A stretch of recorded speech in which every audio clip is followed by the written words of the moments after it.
Hello जुगनूस, क्या हालचाल। What's up and welcome back to your channel gravity circle. और गाइस, हम लोग जनरल ऑर्गेनिक केमिस्ट्री फिनिश कर चुके हैं। हमारा पिछला lecture general organic chemistry some basic technique and processes का लास्ट लेक्चर था और आज हम लोग स्टार्ट करने वाले हैं हमारे ऑर्गेनिक केमिस्ट्री का ही दूसरा टॉपिक, जिसका नाम है hydrocarbons.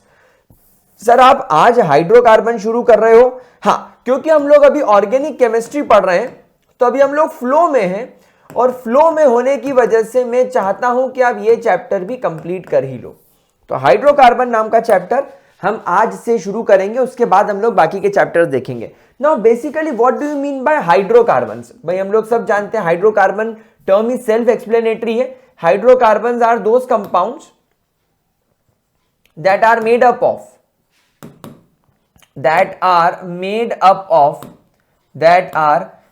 Of carbon and hydrogen, that are made up of carbon and hydrogen, that are made up of carbon and hydrogen। Basically इसे ही हम लोग ऑर्गेनिक कंपाउंड्स के नाम से जानते हैं। इसे ही हम लोग ऑर्गेनिक कंपाउंड्स के नाम से जानते हैं। क्या ये बात आप सभी लोग जानते हैं? कोई दिक्कत इसके अंदर? चलिए, ग्रेट, आगे बढ़ते हैं। हाइड्रोकार्बन्स के हम लोग बारे में बात करें तो बेसिकली अगर मैं हाइड्रोकार्बन की इंपॉर्टेंस की बात करूं तो hydrocarbons are the major source of, these are the major source of fuel. ये फ्यूल के सबसे ज्यादा बड़े मेजर सोर्स है। क्यों? क्योंकि आप लोगों ने नाम सुना होगा एलपीजी का, लिक्विफाइड पेट्रोलियम गैस हाइड्रोकार्बन से बनती है। CNG compressed natural gas hydrocarbon से बनती है। आजकल मार्केट में एलएनजी बहुत चल रहा है, लिक्विफाइड नेचुरल गैस। इसका अगर आपको लिक्विड फुल फॉर्म चाहिए तो मैं इसका लिक्विफाइड नेचुरल गैस आपको लिखवा देता हूं, क्योंकि ये थोड़ा नया है, बाकी सब तो आपको पता है। उसके अलावा आप लोग सब जानते हैं पेट्रोलियम के फ्रैक्शनल डिस्टिलेशन से,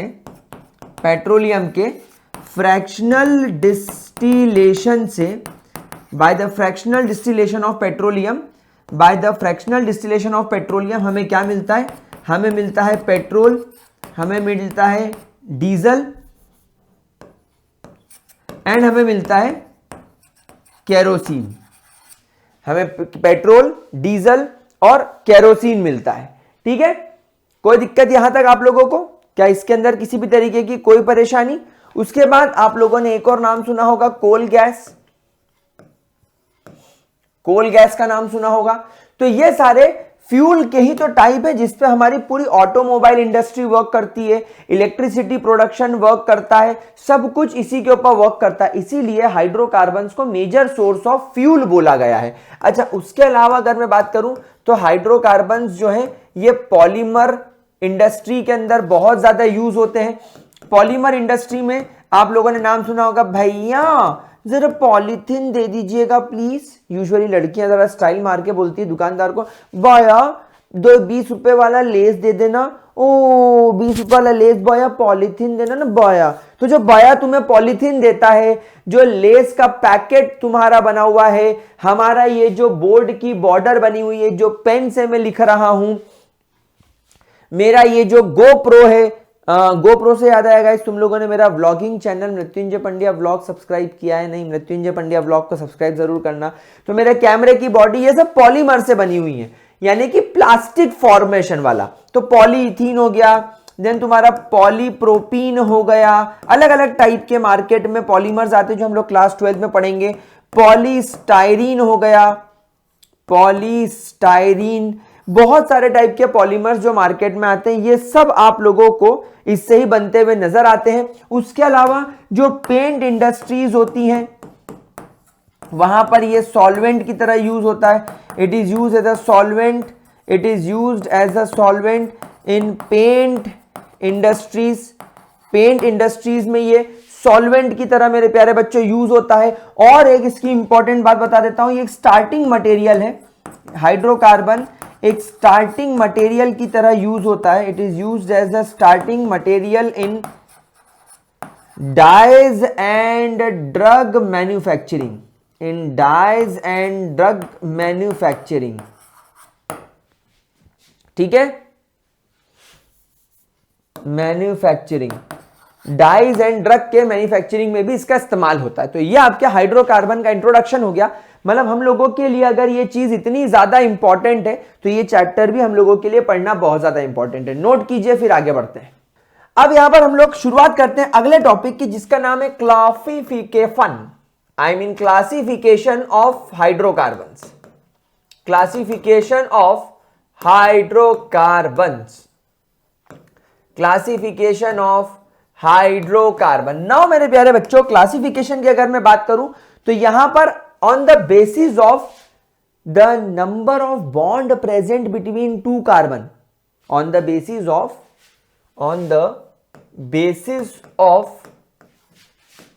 number of bonds present between the carbon. हमारे हाइड्रोकार्बन दो प्रकार के होते हैं, हमारे हाइड्रोकार्बन दो प्रकार के होते हैं। पहला होता है आपका सैचुरेटेड हाइड्रोकार्बन्स और दूसरे होते हैं आपके unsaturated hydrocarbon. Saturated hydrocarbon and unsaturated hydrocarbon. अगर मैं सैचुरेटेड हाइड्रोकार्बन की बात करूं तो सैचुरेटेड कार्बन्स के अंदर आप लोगों को देखने को मिलते हैं सबसे पहले अल्केन्स और दूसरे आपको देखने को मिलते हैं साइक्लोअल्केन्स, अल्केन्स एंड साइक्लोअल्केन्स। ठीक है, अल्केन्स एंड साइक्लोअल्केन्स। अच्छा, एक चीज मैं यहां पर आपको ऐड करवा देता हूं। मैं एक काम करता हूं, मुझे अभी अभी स्ट्राइक करा कि हम उसे यहीं लिख लेते हैं। मैं अनसैचुरेटेड को तो यहां शिफ्ट कर देता हूं। और एक और क्लास होती है इसकी एरोमेटिक। ये एक स्पेशल टाइप की रिंग लाइक कंपाउंड होते हैं, जिसके बारे में मैं आपको ऑलरेडी पहले एक बार एक्सप्लेन कर चुका हूं पिछले चैप्टर में, और इस चैप्टर में तो इस पर हम पूरा डिटेल में बात करेंगे। तो सैचुरेटेड कंपाउंड अल्केन्स और साइक्लोअल्केन्स होते हैं। इनके अंदर you will observe that there is a single bond between carbon and carbon. जब कार्बन कार्बन में सिंगल बॉन्ड होता है, जब कार्बन कार्बन में सिंगल बॉन्ड होता है तो उसे हम अल्केन बोलते हैं। हाँ, अल्केन्स के अंदर आप लोगों को बेसिकली ओपन चेन स्ट्रक्चर दिखाई देगा, यानी जब आपको लंबी लंबी चेन दिखाई देगी तो वो अल्केन होगा। और जब ये रिंग फॉर्मेशन में आ जाएगा, जब ये रिंग टाइप में आ जाएगा तो ये साइक्लोअल्केन हो जाएगा। लेकिन दोनों के अंदर ही केस क्या रहेगा, कार्बन कार्बन में सिंगल बॉन्ड रहेगा, यानी कि कौन सा बॉन्ड रहेगा, सिग्मा बॉन्ड रहेगा इन बिटवीन द कार्बन्स। लेकिन अगर मैं अनसैचुरेटेड की बात करूं तो आप सभी लोग जानते हैं अनसैचुरेटेड कितने टाइप के होते हैं। एक आपको इसके अंदर मिलेंगे alkenes, where you will observe a double bond between carbon, and एक होते हैं आपके अल्काइंस। अल्काइंस में you will observe carbon carbon में अ ट्रिपल बॉन्ड। क्या ये चीज समझ में आ रही है? अच्छा, उसके अलावा मैं आपको एक बात और बता दूं, अल्केन्स के अलावा यहां पर आप लोगों को मैं काम करता हूं, इसको 3 लिख देता हूं, इसको 2 कर देता हूं, क्योंकि मुझे साइक्लो अल्कीन्स भी तो मिलते हैं जो एनसीईआरटी में नहीं दिया हुआ है, बट हमें तो याद रखना पड़ेगा कि भैया साइक्लो अल्कीन्स भी होते हैं इस दुनिया में। ऐसा थोड़ी कि एनसीईआरटी में नहीं लिखा है तो नहीं होते हैं, और साइक्लो अल्काइंस भी होते हैं। हमने आईयूपीएससी नोमेनक्लेचर में इसके बहुत सारे एग्जांपल्स देखे हैं। ठीक है, अच्छा, अब मैं बात कर लूं एरोमेटिक की, तो गाइज ये aromatic compound are nothing but the special type of, they are nothing but the special type of ring compounds. Special type of ring compound, ये रिंग कंपाउंड्स होते हैं और ये स्पेशल टाइप के होते हैं, जिनके बारे में हम लोग अभी चैप्टर के अंदर ही पढ़ने वाले हैं। तो we will not be targeting them right here, इसके बारे में हम लोग आगे बात करेंगे। क्या ये चीज क्लियर हो गई? चलिए इतना नोट कीजिए, फिर अल्केन्स की तरफ चलते हैं। चलिए अब आगे बढ़ते हैं और सबसे पहले हम लोग बात करना शुरू कर देते हैं अबाउट अल्केन्स। चलिए तो हेडिंग डालेंगे आप लोग alkanes. Alkanes, now what do you mean by alkanes? Guys, alkanes are your saturated hydrocarbon. Wow, what an interesting jawab. They are nothing but the saturated hydrocarbon. Saturated hydrocarbons होते हैं, है ना, इनके अंदर you will observe a single bond between carbon carbon, you will observe a single sigma bond in between the carbon. ठीक है मेरे प्यारे बच्चों, अल्केन ग्रुप का जो फर्स्ट मेंबर होता है, अल्केन फैमिली का जो फर्स्ट मेंबर होता है उसका नाम होता है CH4 यानी कि मीथेन। CH4 यानी कि मीथेन। मीथेन कहां पाया जाता है? Methane are basically found in marshy places. जो आपकी मार्शी प्लेसेस होती हैं, दलदल जैसा जो आपका इलाका होता है, टेक्निकली ये उसके अंदर पाया जाता है। और उसके साथ साथ ये कोल माइंस जो होती है ना आपकी कोयले की खदानें, उसके अंदर भी टेक्निकली ये पाया जाता है। ठीक है, अच्छा अब अगर यहां पर आप देखें कि मैं मीथेन में से अगर एक हाइड्रोजन माइनस कर दूं और एक CH3 ग्रुप जोड़ दूं, तो मीथेन में से एक हाइड्रोजन जाने पर ये बन जाएगा CH3।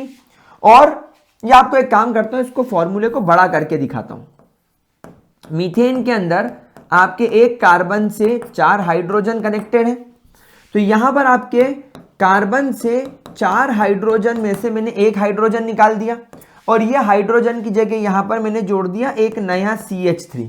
तो now this compound will became ethane. ये कंपाउंड क्या बन जाएगा? इथेन। क्या ये चीज क्लियर हो रही है? तो इस बेसिस पर आप देख पा रहे हैं that simply by replacing one hydrogen from the parent previous alkane and adding one CH3 group gives us the next member of the alkanes, that is it forms the homologous series। That is ये क्या form कर लेगा? ये form कर लेगा homologous series. क्या आप लोग इसकी होमोलोगस सीरीज बना सकते हैं? हाँ सर। पहला मेंबर इज योर मीथेन, तो दूसरा member is your CH3 ethane. अगर ये मेंबर आपका मीथेन है तो अगला मेंबर आपका इथेन हो जाएगा। फिर आप इस CH3 के बाद में ये जो CH3 है इसमें से एक हाइड्रोजन रिमूव कर दो तो ये CH2 हो जाएगा, और फिर उस हाइड्रोजन की जगह पर एक नया CH3 जोड़ दो तो ये क्या हो जाएगा? ये बन जाएगा आपका प्रोपेन। फिर क्या करना है? फिर ये CH3 को ऐसे रखना है, CH2 को भी ऐसा रखना है, और ये CH3 में से एक हाइड्रोजन फिर निकाल दो तो ये बन जाएगा CH2, और यहां पर एक नया CH3 जोड़ दो तो ये बन जाएगा आपका ब्यूटेन, एंड सो ऑन। आप इसकी होमोलोगस सीरीज बना सकते हो। ठीक है, ठीक है गाइस, कोई दिक्कत इसके अंदर, किसी भी प्रकार की कोई भी परेशानी हो तो मुझे बताएं। नहीं, चलिए फिर आगे बढ़े। चलिए तो फिर आगे बढ़ते हैं मेरे प्यारे बच्चों। यहां पर अगर मैं बात करूं तो अर्लियर alkanes were known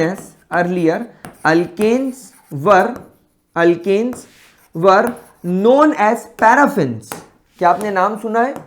हाँ सर, नाम तो सुना लगता है। They were known as paraffins।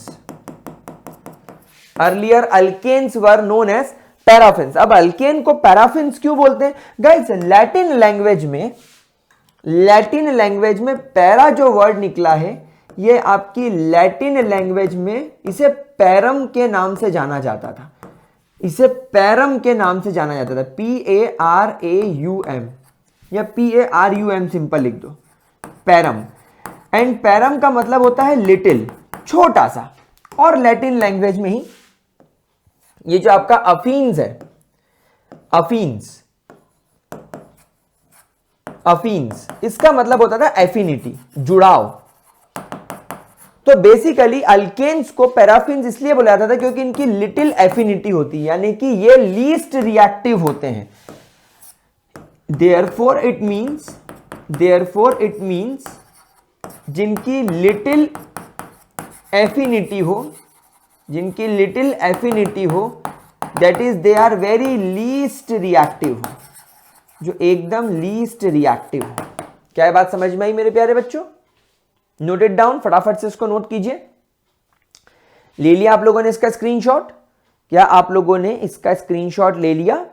ठीक है, चलिए अब अगर मैं आपको अल्केन्स का एक जनरल फॉर्मूला बता दूं तो अल्केन्स का जनरल फॉर्मूला होता है CnH2n+2 where n can be your number of carbon atom. आप चाहो तो इसको लगाकर देख सकते हो, 1 की वैल्यू रखोगे, n की वैल्यू 1 रखोगे सॉरी, तो मीथेन हो जाएगा CH4, n की वैल्यू 2 रखोगे तो हो जाएगा C2H6, C2H6 मतलब CH3 है ना, लाइकवाइज ये हो जाएगा। अच्छा, तो आपको क्या जनरल फॉर्मूला क्लियर हो गया? अब यहां पर अगर हम लोग बात करें इनके स्ट्रक्चर की, तो आप लोग सब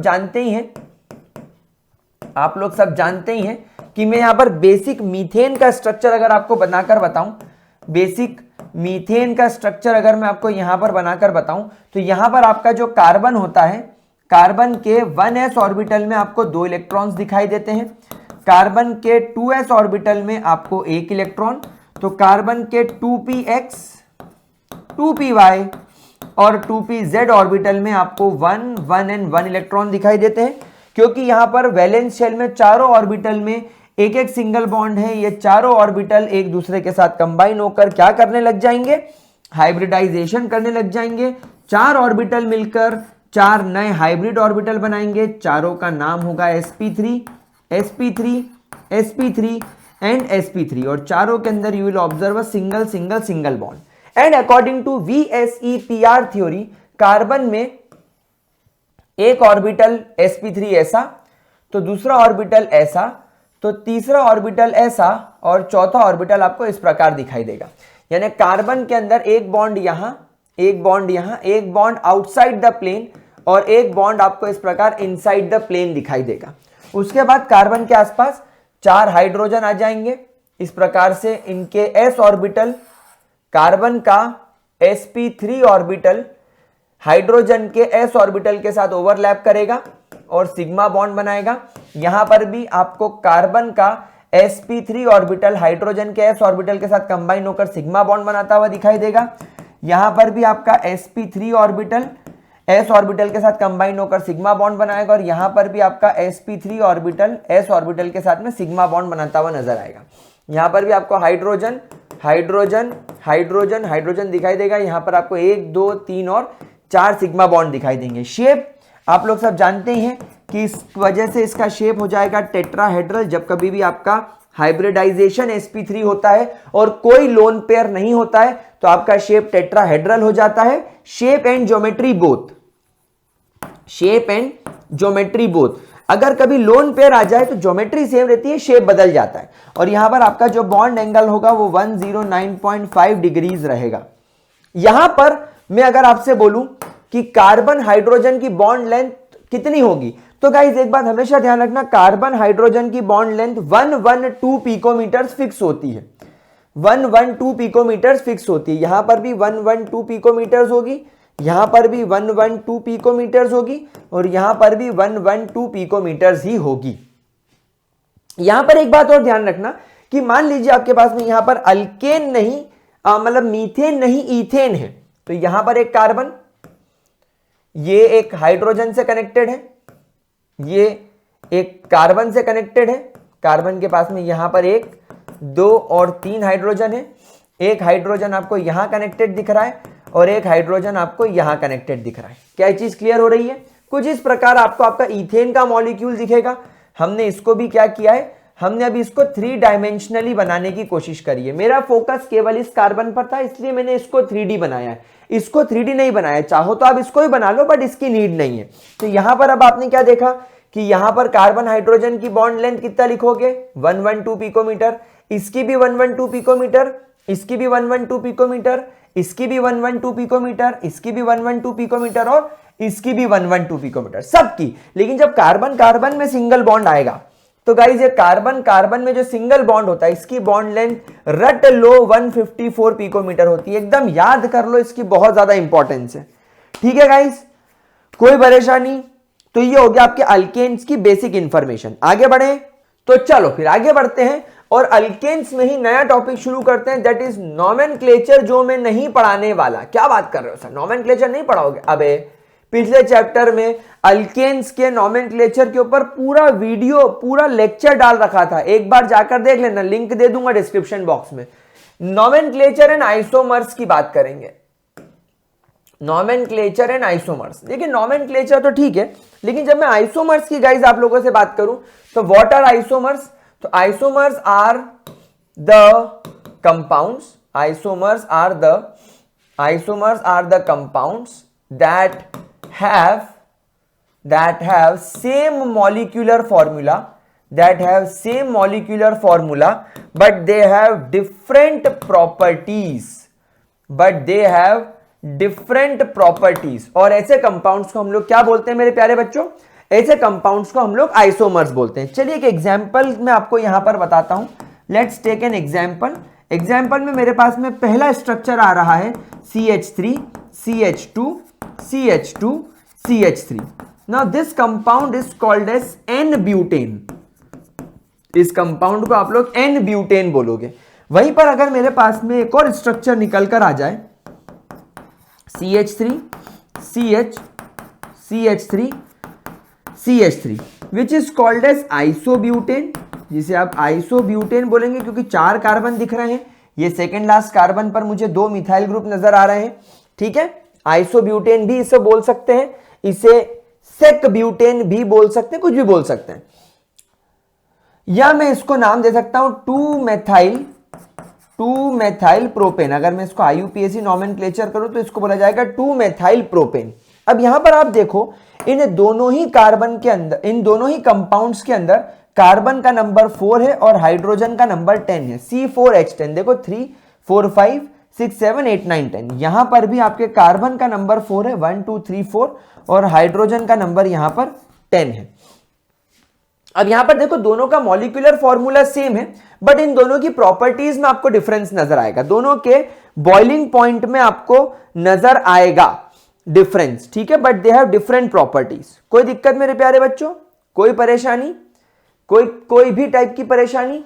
अच्छा, यहां पर अब आप देखो इन दोनों के अंदर डिफरेंस क्या है, इन दोनों के अंदर डिफरेंस क्या है? आप बोलेंगे sir they both differ in their structures. इनके स्ट्रक्चर्स में फर्क है, इनके स्ट्रक्चर्स में फर्क है। Therefore they both are structural, they both are structural isomers, they both are structural isomers of each other, they both are structural isomers of each other। Sir आपने पिछले चैप्टर में हमें स्ट्रक्चरल आइसोमर भी 4 type के पढ़ाए थे, chain, position, function और Meta. तो यहां पर आप देखो पहले वाले की चेन में 4 कार्बन, तो दूसरे वाले की सबसे लंबी चेन में केवल 3 ही कार्बन है। तो दोनों की चेन की लेंथ में फर्क है, इसलिए दे both are also chain isomers, they both are also chain isomers, जो एनसीईआरटी में यहां तक लिखा है। लेकिन एनसीईआरटी एक बात और नहीं बता रही है आपको, क्या? मिथाइल ग्रुप की पोजीशन। लेकिन यहां पर प्रॉब्लम क्या है, यहां पर मिथाइल आ गया बट यहां पर कोई मिथाइल नहीं है, इसलिए इसको आप लोग पोजीशन आइसोमर मत लिख देना, वो मैं आपको आगे वाले एग्जाम्पल में बताऊंगा, ठीक है। चलिए और एक एग्जाम्पल मैं आपको यहां पर कराता हूं, बढ़िया मजा आ रहा है, फुल फ्लेजेड तरीके से इसके एग्जाम्पल्स हम लोग देखेंगे। Let's take one more example. Structure number 1 मेरे पास में आ रहा है CH3 CH2 CH2 CH2 CH3। ये हो गया आपका N पेंटेन, ये हो गया आपका N पेंटेन। स्ट्रक्चर नंबर 2 आ रहा है आपके पास में CH3 CH3 CH2 CH3। इस कंपाउंड का नाम लिखा जाएगा 2-मिथाइल ब्यूटेन। एक इसका आइसोमर में और बना सकता हूं, अगर मैं यहां पर CH3 के साथ में कार्बन जोड़कर उससे 2 मिथाइल ग्रुप अटैच कर दूं और एक मिथाइल ग्रुप यहां अटैच कर दूं, इस कंपाउंड का नाम हो जाएगा 2,2 डाइमेथाइल प्रोपेन। 2,2 dimethyl propane. अब आप पहले वाले में देखो कार्बन की चेन 5 कार्बन वाली है, यहां पर 4 कार्बन वाली है और यहां पर केवल 3 कार्बन वाली है। उससे भी पहले आप एक काम करो, इन सब में नंबर ऑफ कार्बन चेक करो। भाई इसमें 5 कार्बन है और 5 कार्बन के साथ में 12 हाइड्रोजन है, गिन लो। इसमें भी आप गिन रहे हो कि यार 5 कार्बन है सर और 12 हाइड्रोजन है, वाह सर। यहां पर भी आप गिन रहे हो कि सर 5 कार्बन दिख रहे हैं और 12 हाइड्रोजन दिख रहे हैं, वाह भाई वाह, बिल्कुल सर, बिल्कुल मजा आ गया। अब आप देखोगे कि इन तीनों का भी मॉलिक्यूलर फॉर्मूला सेम है बट इनके प्रॉपर्टीज में डिफरेंस है। They all have same molecular formula, they all have same molecular formula but different properties, but different properties, but different properties. इन सब की प्रॉपर्टीज में डिफरेंस है। इनफैक्ट पेंटेन का बॉइलिंग पॉइंट 309 केल्विन देखा गया है, तो आइसोब्यूटेन का बॉइलिंग पॉइंट 301 केल्विन देखा गया है और इसका लगभग 273 केल्विन के आसपास ही देखा गया है। 273 नहीं, एक काम करो आप इसको शायद 283 लिख लो। 273 तो 0 डिग्री हो जाएगा, ये 0 पे तो होता नहीं है। 283 केल्विन के आसपास मान लो। आप देखो तीनों के बॉइलिंग पॉइंट डिफरेंस है, मॉलिक्यूलर फॉर्मूला तीनों का सेम लेकिन बॉइलिंग पॉइंट तीनों के डिफरेंट। समझ में आया मेरे प्यारे बच्चों? तो इस प्रकार से आपको आइसोमर के बारे में पता चलेगा। अब यहां पर अब आप देखो, they all are structural isomer of each other, ये सब एक दूसरे के स्ट्रक्चरल आइसोमर्स हैं, है ना। तीनों के स्ट्रक्चर में डिफरेंस है। स्ट्रक्चरल आइसोमर्स है कौन सा? Structure 1, structure 2 and structure 3। ये तीनों एक दूसरे के स्ट्रक्चर आइसोमर्स हैं। अच्छा, ये तीनों एक दूसरे के चेन आइसोमर्स भी हैं। आपका स्ट्रक्चर 1 में 5 कार्बन की, तो स्ट्रक्चर 2 में 4 कार्बन की, तो स्ट्रक्चर 3 में 3 कार्बन की चेन है। ठीक है मेरे प्यारे बच्चों। अच्छा, स्ट्रक्चर 2 और 3 पोजीशन आइसोमर्स भी हैं। स्ट्रक्चर 2 एंड 3 पोजीशन आइसोमर्स भी हैं।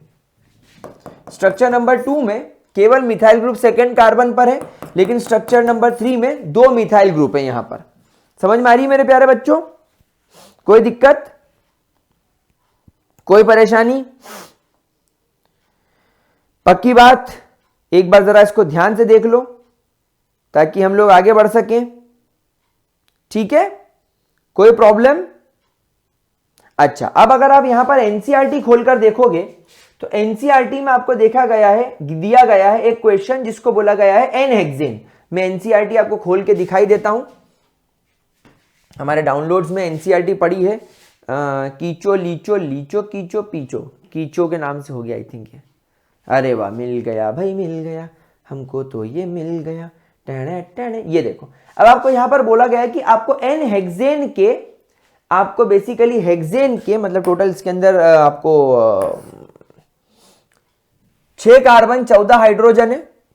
मतलब हम लोग यहां पर टेक्निकली बात कर रहे हैं हेक्सेन की, तो पहला आइसोमर तो हेक्सेन हो गया जिसमें 6 कार्बन की लंबी चेन है। दूसरे वाले में हमने क्या करा, एक मिथाइल ग्रुप यहां जोड़ दिया और 5 कार्बन की लंबी चेन कर दी, ये हो गया 2 मिथाइल पेंटेन। तीसरे वाले में हमने मिथाइल ग्रुप को यहां से यहां शिफ्ट कर दिया। टेक्निकली यहां पर आप देखो मिथाइल ग्रुप तीसरे कार्बन पर आ गया, तो ये हो गया 3 मिथाइल पेंटेन। फिर हमने क्या करा, कार्बन की चेन और छोटी कर दी, 4 कार्बन की कर दी और सेकेंड नंबर और थर्ड नंबर वाले कार्बन पर मिथाइल जोड़ दिया, तो 2,3 डाई मिथाइल ब्यूटेन हो गया। और आखिरी वाले पे हमने क्या करा, 4 कार्बन की लंबी चेन तो रखी लेकिन एक मिथाइल ग्रुप को यहां से हटा के ये वाले सेकेंड नंबर वाले कार्बन पर ही प्लेस कर दिया, तो ये हो गया 2,2 डाई मिथाइल ब्यूटेन। तो 1 2 3 4 5 possible isomers are available, 5 possible isomers are available. लेकिन गाइज मेरे से एक मिस्टेक हो गई जो मैं यहीं पर आपको रेक्टिफाई करवा देता हूं। Just have a look at the example, हम लोगों ने जो प्रीवियसली यहां पर पढ़ा था, यहां पर पोजीशन आइसोमेरिज्म नहीं होगा सेकंड और थर्ड में। पोजीशन आइसोमेरिज्म सेम कब होता है, जब चेन की लेंथ बराबर हो। यहां पर चेन की लेंथ चेंज हो गई ना बच्चों, तो आई एम सॉरी, आप प्लीज उसको कट कर लो। यहां पर स्ट्रक्चर और चेन आइसोमेरिज्म ही होगा। पोजीशन आइसोमेरिज्म तब आएगा जब कार्बन की चेन की लेंथ बराबर हो, लेकिन यहां पर 4 और यहां पर 3 कार्बन की है, तो ये पोजीशन आइसोमेरिज्म काउंट नहीं होगा। देखिए पोजीशन आइसोमेरिज्म मैं आपको यहां दिखाता हूं। देखो सबसे पहली बात आप देखो, यहां पर अपन इसको काउंट करते हैं और इसको हम लोग लिखना, आप लोग चाहें तो लिख सकते हैं अपनी बुक में। Structure number 1, structure number 2, structure number 3, मैं 1 के एस्पेक्ट में बोल रहा हूं। विद एस्पेक्ट टू 1, इसमें 6 कार्बन की चेन है तो इसमें 5 कार्बन की चेन है, इसमें भी आपके 5 कार्बन की चेन है, इसमें आपके 4 कार्बन की चेन है, इसमें भी आपके 4 कार्बन की चेन है। तो structure number 1, structure number 2 and structure number 4, पहला केस तो ये बन गया। फिर structure number 1, structure number 3 and structure number 4, एक केस ये बन गया, ठीक है। फिर structure number 1, structure number 2 and structure number 5, एक केस ये बन गया। फिर structure number 1, structure number 3 and structure number 5, एक केस ये बन गया। तो यहां पर 1 2 3 4 जो है ये सब एक दूसरे के साथ में चेन आइसोमेरिज्म में शो कर रहे हैं। भाई स्ट्रक्चर नंबर 1 में 6 कार्बन, तो स्ट्रक्चर नंबर 2 में 5 कार्बन, स्ट्रक्चर नंबर 3 में ही 5 कार्बन है तो इसको अभी छोड़ दो। स्ट्रक्चर नंबर 4 में 4 कार्बन, एक सेट ये बन गया।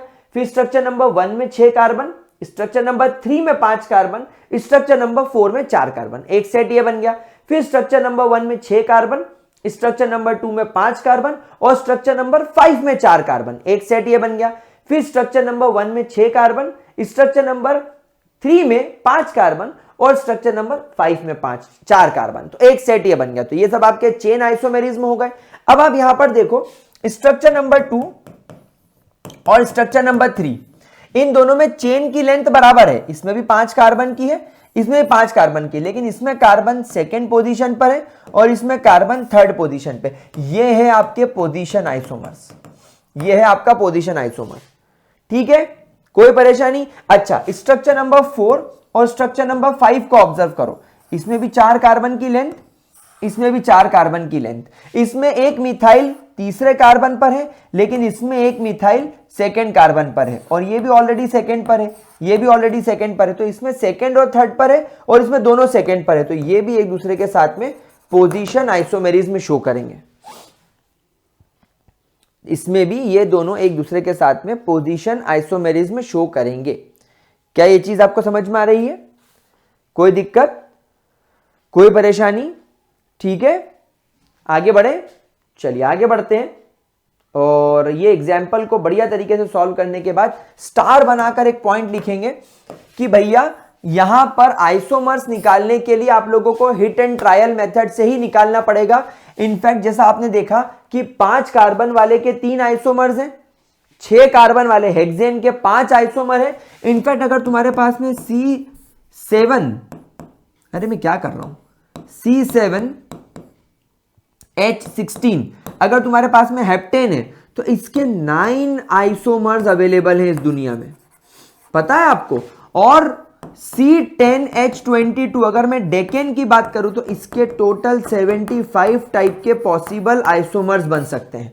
तो ज्यादा टेंशन लेने की जरूरत नहीं है, जो जो आप लोगों को मैंने यहां पर कराए हैं वही वही आप लोगों को फॉलो करने हैं। मैंने अभी आपको जो प्रॉब्लम करवाई 6 कार्बन वाली C6H14 वाले जिसके हमने 5 आइसोमर्स पढ़े वो सब आपको आने चाहिए। इसके आपको 3 आइसोमर्स आने चाहिए, ब्यूटेन के 2 आइसोमर आने चाहिए। अच्छा, प्रोपेन आइसोमर शो करेगा क्या? 3 कार्बन वाला, उसमें क्या अरेंजमेंट कर लोगे, लंबी चेन के अलावा उसमें कोई ऑप्शन नहीं है, तो उसका एक ही आइसोमर होता है। ठीक है, कोई परेशानी मेरे प्यारे बच्चों, इसके अंदर किसी भी तरीके की कोई भी दिक्कत? पक्का? आगे बढ़े, चलिए ग्रेट, चलो आगे बढ़े गाइस, इतना हो गया आप लोगों का, चलिए ग्रेट। अब यहां पर मैं आपको एक बात ऑब्जर्व करवा देना चाहता हूं। आप यहां पर देखिए स्ट्रक्चर नंबर 2 में एक CH3 अटैच्ड है, स्ट्रक्चर नंबर 3 में एक CH3 यहां, एक CH3 यहां अटैच्ड है। इसके अलावा अगर अपन पीछे चले तो यहां पर भी आपको एक CH3 अटैच दिखता है। आप लोग सब जानते हैं इसे क्या बोलते हैं, इन्हें एल्काइल ग्रुप्स बोलते हैं। These are called as alkyl group, और इसके बारे में हम लोग बात नहीं करेंगे क्योंकि हम ऑलरेडी इसको नॉमेनक्लेचर में देख चुके हैं। चलिए आगे बढ़ते हैं और बात करते हैं यहां पर primary carbon, secondary carbon, tertiary carbon and quaternary carbon. Primary carbon, secondary carbon, tertiary carbon and quaternary carbon. क्या आप लोगों को इन कार्बन्स के बारे में कुछ पता है? बेसिकली यहां पर हम बात कर रहे हैं based upon the number of carbon, based upon the number of carbon attached, based upon the number of carbon attached to a carbon, they are classified as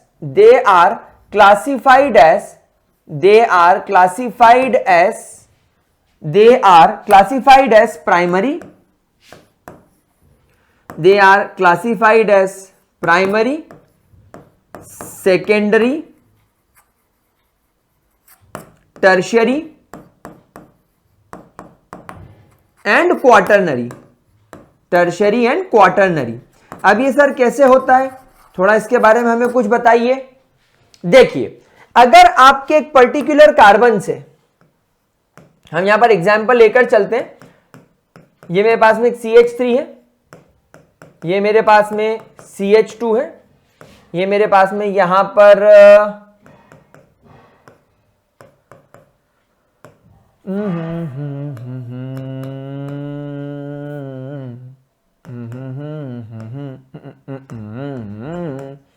ये देखो, अब यहां पर अगर मैं इस कंपाउंड को ध्यान से देखूं, एक बार इस कंपाउंड को जरा ध्यान से देखिए। नाउ गाइस, एक बात समझना, जब आपके कार्बन से केवल एक ही कार्बन अटैच्ड हो, बाकी उसके पास में 1, 2 और 3 हाइड्रोजन हो। आप लोग सब जानते हैं कि आपके कार्बन की वैलेंसी 4 होती है, कार्बन 4 बॉन्ड बनाता है। तो एक कार्बन अगर एक सिंगल बॉन्ड बनाकर एक कार्बन से जुड़ जाए और उस कार्बन की बाकी बची हुई 3 वैलेंसीज अगर हाइड्रोजन सेटिस्फाई कर दे, तो वो कहलाता है आपका प्राइमरी कार्बन। समझ में आया? अब देखते हैं ये वाले कार्बन को। ये वाले कार्बन से इधर एक कार्बन जुड़ा हुआ है और इधर एक कार्बन जुड़ा हुआ है, तो एक कार्बन की 2 वैलेंसीज तो कार्बन ने सेटिस्फाई कर दी और बाकी बची हुई 2 वैलेंसी हाइड्रोजन ने सेटिस्फाई कर दी। तो ऐसे कार्बन को हम लोग सेकेंडरी कार्बन बोलते हैं। This type of carbon is called as secondary carbon. अच्छा, मैं एक काम करता हूं, अपनी इच्छा के लिए हम लोग इसको थोड़ा सा एक्सपैंड कर लेते हैं। तो हम इस CH3 को भी थोड़ा एक्सपैंड कर लेते हैं। ये हो गया आपका CH3, इस CH3 को भी हम थोड़ा एक्सपैंड कर लेते हैं, इस CH3 को भी हम थोड़ा एक्सपैंड कर लेते हैं, CH3 को, और हम इस CH3 को भी थोड़ा सा एक्सपैंड कर लेते हैं, इस CH3। ठीक है, अब यहां पर आप एक बार जरा ध्यान से ऑब्जर्व करो। Now have a look at this carbon. इस कार्बन को एक बार देखो। अब इस कार्बन से इधर एक कार्बन, इधर एक कार्बन और इधर एक कार्बन जुड़ा हुआ है। मतलब अब आपके इस कार्बन से 1, 2 और 3 कार्बन जुड़े हुए हैं और एक हाइड्रोजन जुड़ा हुआ है बस। तो यहां पर आपके कार्बन की 4 में से 3 वैलेंसी कार्बन ने और एक हाइड्रोजन ने सेटिस्फाई करी है। तो इस टाइप के कार्बन बन जाते हैं आपके टर्शियरी कार्बन। अच्छा, एक बार जरा इस कार्बन पर फोकस मारो। बच गए, बाल बच गए। हाँ, अब जरा इस कार्बन पर फोकस मारो। अब ये कार्बन से एक हाइड्रोजन इधर, एक हाइड्रोजन इधर और एक हाइड्रोजन इधर कनेक्टेड है, और ये कार्बन बदले में एक कार्बन इससे कनेक्टेड है। तो ये कार्बन किस टाइप का कार्बन हो गया? प्राइमरी टाइप का। जरा इस कार्बन पर फोकस करो। ये कार्बन से भी 1, 2 और 3 हाइड्रोजन जुड़े हुए हैं और एक कार्बन जुड़ा हुआ है, तो ये भी आपका प्राइमरी टाइप का हो गया। इस कार्बन को देखो, ये कार्बन इस कार्बन से अटैच्ड है, बाकी इसकी 3 वैलेंसीज हाइड्रोजन ने सेटिस्फाई करी है, ये भी प्राइमरी है। और ये कार्बन को देखो, ये कार्बन की भी 3 वैलेंसी तो हाइड्रोजन ने सेटिस्फाई करी और एक कार्बन ने करी, तो ये भी आपका प्राइमरी है। लेकिन जरा इस कार्बन पर फोकस मारो, जरा इस कार्बन पर जरा फोकस मारो। इस कार्बन से एक कार्बन ये जुड़ा हुआ है, एक कार्बन ये जुड़ा हुआ है, एक कार्बन ये जुड़ा हुआ है और एक कार्बन ये जुड़ा हुआ है। तो टेक्निकली इस कार्बन से 4 कार्बन जुड़े हुए हैं। टेक्निकली इस कार्बन से 4 कार्बन जुड़े हुए हैं। तो ये वाला जो कार्बन है, this carbon will become your quaternary carbon. क्या ये पॉइंट समझ में आ रहा है आप लोगों को? तो technically this carbon is called as quaternary carbon. तो क्वाटरनरी कार्बन क्या होगा? Quaternary carbon is a carbon to which 4 carbon atoms are attached. Tertiary क्या होगा? Tertiary carbon is a carbon to which 3 carbon and 1 hydrogen is attached. Secondary में क्या होगा? Secondary carbon is a carbon to which 2 carbons and 2 hydrogens are attached. And what are primary carbon? Primary carbon is a carbon to which 1 carbon and 3 hydrogens are attached. क्या ये बात मेरे प्यारे बच्चों को समझ में आ रही है? अच्छा, एक इंटरेस्टिंग और बहुत ही ज्यादा ऑब्जर्व करने वाली बात मैं आपको सिखाता हूं. ये पोजीशन देखो, this is your terminal position. ये देखो, this is also your terminal position. अच्छा, ये देखो, ये भी टर्मिनल पोजीशन है कोने वाली, ये भी टर्मिनल पोजीशन है कोने वाली, ये भी टर्मिनल पोजीशन है कोने वाली. मतलब आपके कंपाउंड में जितने टर्मिनल मतलब एक्सट्रीम एंड वाली, इधर से एक्सट्रीम एंड लेफ्ट में, इधर से एक्सट्रीम एंड राइट में, नीचे ऊपर जो टर्मिनल पोजीशन होगी वहां पर हमेशा प्राइमरी कार्बन ही मिलेगा. देखो, primary primary primary primary primary, सारे टर्मिनल पोजीशन पर आपको हमेशा प्राइमरी मिलेंगे. तो प्राइमरी के बारे में आप एक चीज यहां पर लिख सकते हैं, they are always found at terminal positions. They are always found at terminal positions. ठीक है, चलिए इसको नोट कीजिए, फटाफट से इसको नोट कीजिए ताकि हम लोग आगे बढ़ सकें. पक्का? चलो अब एक बार एनसीईआरटी देखेंगे. एनसीईआरटी में क्वेश्चन था प्रॉब्लम 3.2. अब ये क्वेश्चन क्या कह रहा है? Write the structure of different isomeric alkyl groups corresponding to the molecular formula C5H11.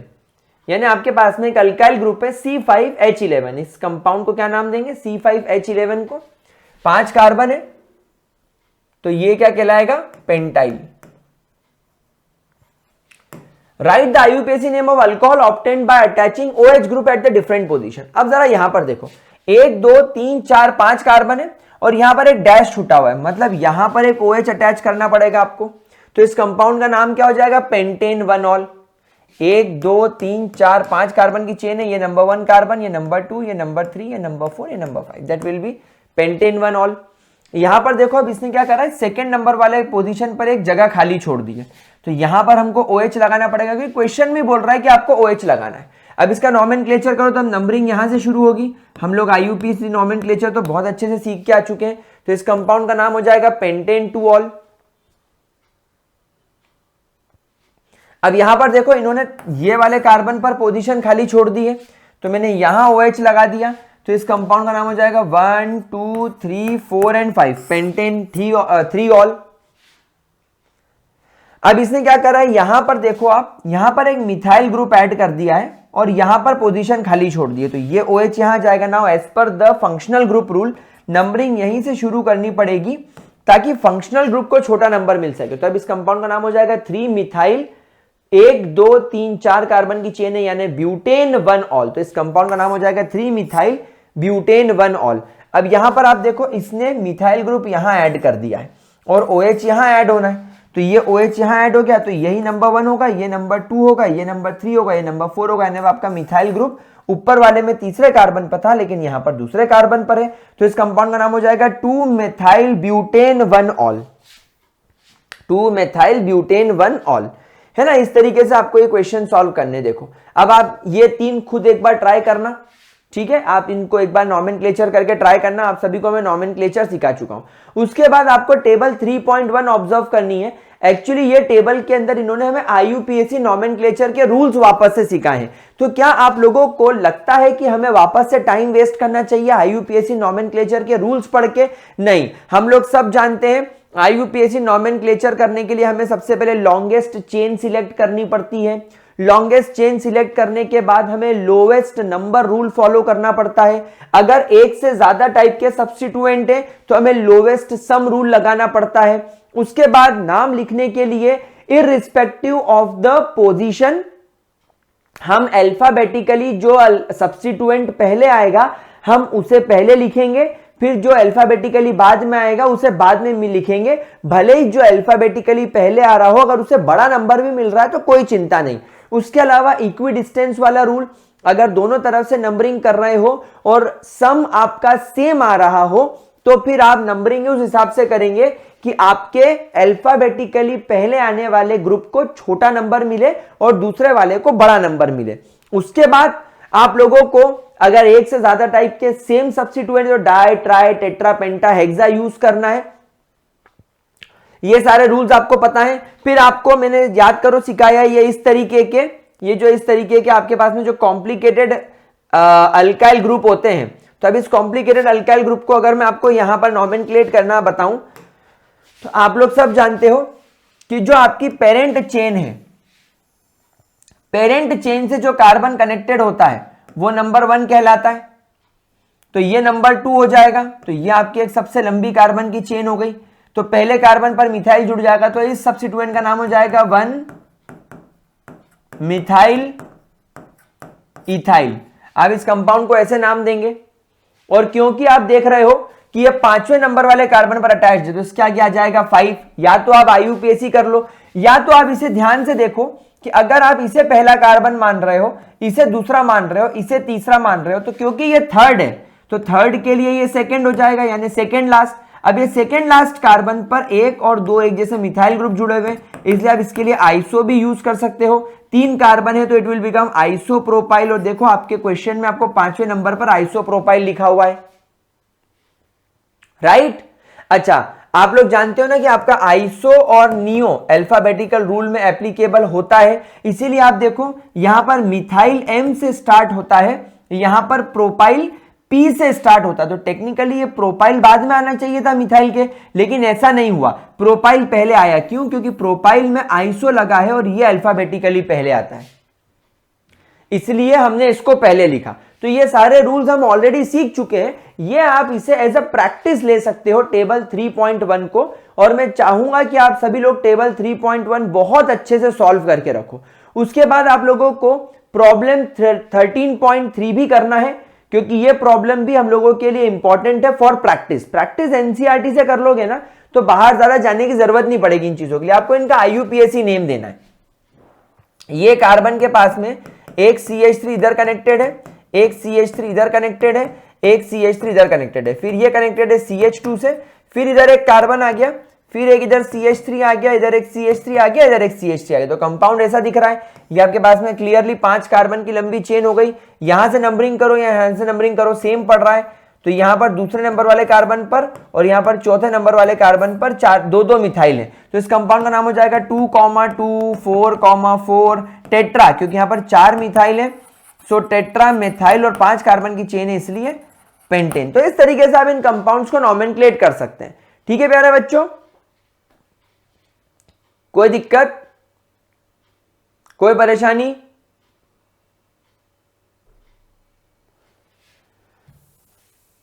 चलो, तो सब लोग इसको सॉल्व करेंगे। और ये जो तीसरा वाला क्वेश्चन है इसको लगा के देखना, इसको लगा के देखना, इसमें आपको मजा आएगा। क्या बोल रहा है? Tetra tert butyl, tertiary butyl.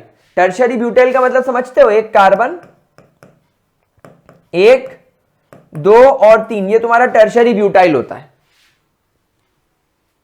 ठीक है, अब ये एक कार्बन से कनेक्टेड है क्योंकि मीथेन। फिर इधर भी क्या आ जाएगा आपका C, CH3 CH3 CH3, इधर भी आ जाएगा C, CH3 CH3 CH3, इधर भी आ जाएगा C, CH3 CH3 CH3। तो ये एक टर्शरी ब्यूटाइल इधर, एक टर्शरी ब्यूटाइल इधर, एक टर्शरी ब्यूटाइल इधर और एक टर्शरी ब्यूटाइल इधर, ये इस कार्बन से कनेक्टेड है, इसलिए उसको हमने बोला टेट्रा। 1 2 3 4 टेट्रा। टर्ट, क्योंकि ये सब टर्शरी कार्बन है, टर्ट ब्यूटाइल, 1 2 3 4 कार्बन इसलिए ब्यूटाइल, और एक सिंगल कार्बन मीथेन से कनेक्टेड है। लेकिन जब आप इसका IUPAC नॉमेनक्लेचर करेंगे तो 1 2 3 4 5 कार्बन की लंबी चेन हो जाएगी। तो इस तरीके से आपको इस कंपाउंड को नॉमेनक्लेट करना है। एक बार ट्राई करके देखना, अदरवाइज मैं आपको अगली क्लास में करवा दूंगा। अगली क्लास में क्या करवा दूंगा? एंड में एक बार ये क्वेश्चन जरूर करवा दूंगा, एंड में एक बार ये क्वेश्चन जरूर करवा दूंगा। ठीक है, चलो इसको देख लो एक बार अच्छे तरीके से। ठीक है, चलिए, वैसे आप लोगों को आ जाएगा, मैंने स्ट्रक्चर तो बना ही दिया इसका, आप एक बार स्ट्रक्चर चेक करके इसको सॉल्व कर लेना। अच्छा, उसके बाद जब आप NCERT देखोगे तो NCERT में आपको आगे यहां से अब क्या नॉमेनक्लेचर करवा दिया। देखो इसमें ये हमने प्राइमरी सेकेंडरी सब पढ़ लिया है, और अब इसके बाद में आप लोगों को यहां पे, इसके बाद में इस तरीके से आपको यहां से नॉमेनक्लेचर के रूल्स वगैरह दे दिए, ये देखो। और ये नॉमेनक्लेचर के क्वेश्चंस भी दे दिए हैं, लॉन्गेस्ट चेन रूल और ये सब देखो प्रॉब्लम 3.3 के अंदर लॉन्गेस्ट चेन रूल वगैरह दे रखा है, 3.4 के देखो ये दे रखे हैं। तो ये प्रॉब्लम 13.4 13.5 ये सब आपको करना है, ठीक है। प्रॉब्लम 13.5 तक आप लोग सब करके रखेंगे, कोई भी इसको छोड़ेगा नहीं, ठीक है। चलो तो मैं आपको यहां पर लिख देता हूं, आप लोगों को अभी यहां तक जो है प्रॉब्लम 13.5 तक सॉल्व करना है। तो स्टार बनाकर सब लोग लिख लीजिए, you all have to solve each and every question, solve question problem 13.1 to 13.5। अभी तक मैंने जितना पढ़ा दिया उसके बेसिस पर आपके इतने प्रॉब्लम सॉल्व हो जाने चाहिए फ्रॉम एनसीईआरटी। वैसे मैंने तो मैक्सिमम करवा ही दिया है, और अलॉन्ग विद आपको यहां पर जो टेबल 13.1 है वो भी आपको करके रखनी है। अगर आपको अच्छे तरीके से पूरे चैप्टर पर मास्टरी चाहिए तो ये सब आपको करके रखना पड़ेगा, ठीक है मेरे प्यारे बच्चों। कोई परेशानी तो नहीं इसके अंदर। अब हम लोग प्रिपरेशन की तरफ चलते हैं, द प्रिपरेशन ऑफ अल्केन्स, कि अल्केन्स हम किस तरीके से प्रिपेयर करेंगे, ठीक है। चलो तो अब हम लोग यहां पर बात करते हैं method of preparation of alkanes की। चलिए हेडिंग डाल लेंगे हम लोग, preparation of alkanes, preparation of alkanes. देखो भाई सीधी सी बात मैं आपको बताता हूं, वैसे तो जो आपके नेचुरल रिसोर्सेज हैं जैसे पेट्रोलियम हो गया या नेचुरल गैस हो गया, यही आपके अल्केन्स के मेजर सोर्स है अगर नेचुरली देखा जाए तो, पेट्रोलियम एंड नेचुरल गैस। लेकिन अगर हम लोग इसे लेबोरेटरी लेवल पर बनाने की कोशिश करें तो लेबोरेटरी लेवल पर कैसे बनाएगा या इंडस्ट्रियल लेवल पर कैसे बनाया जाएगा, तो हम यहां पर सबसे पहले बनाएंगे फ्रॉम अनसैचुरेटेड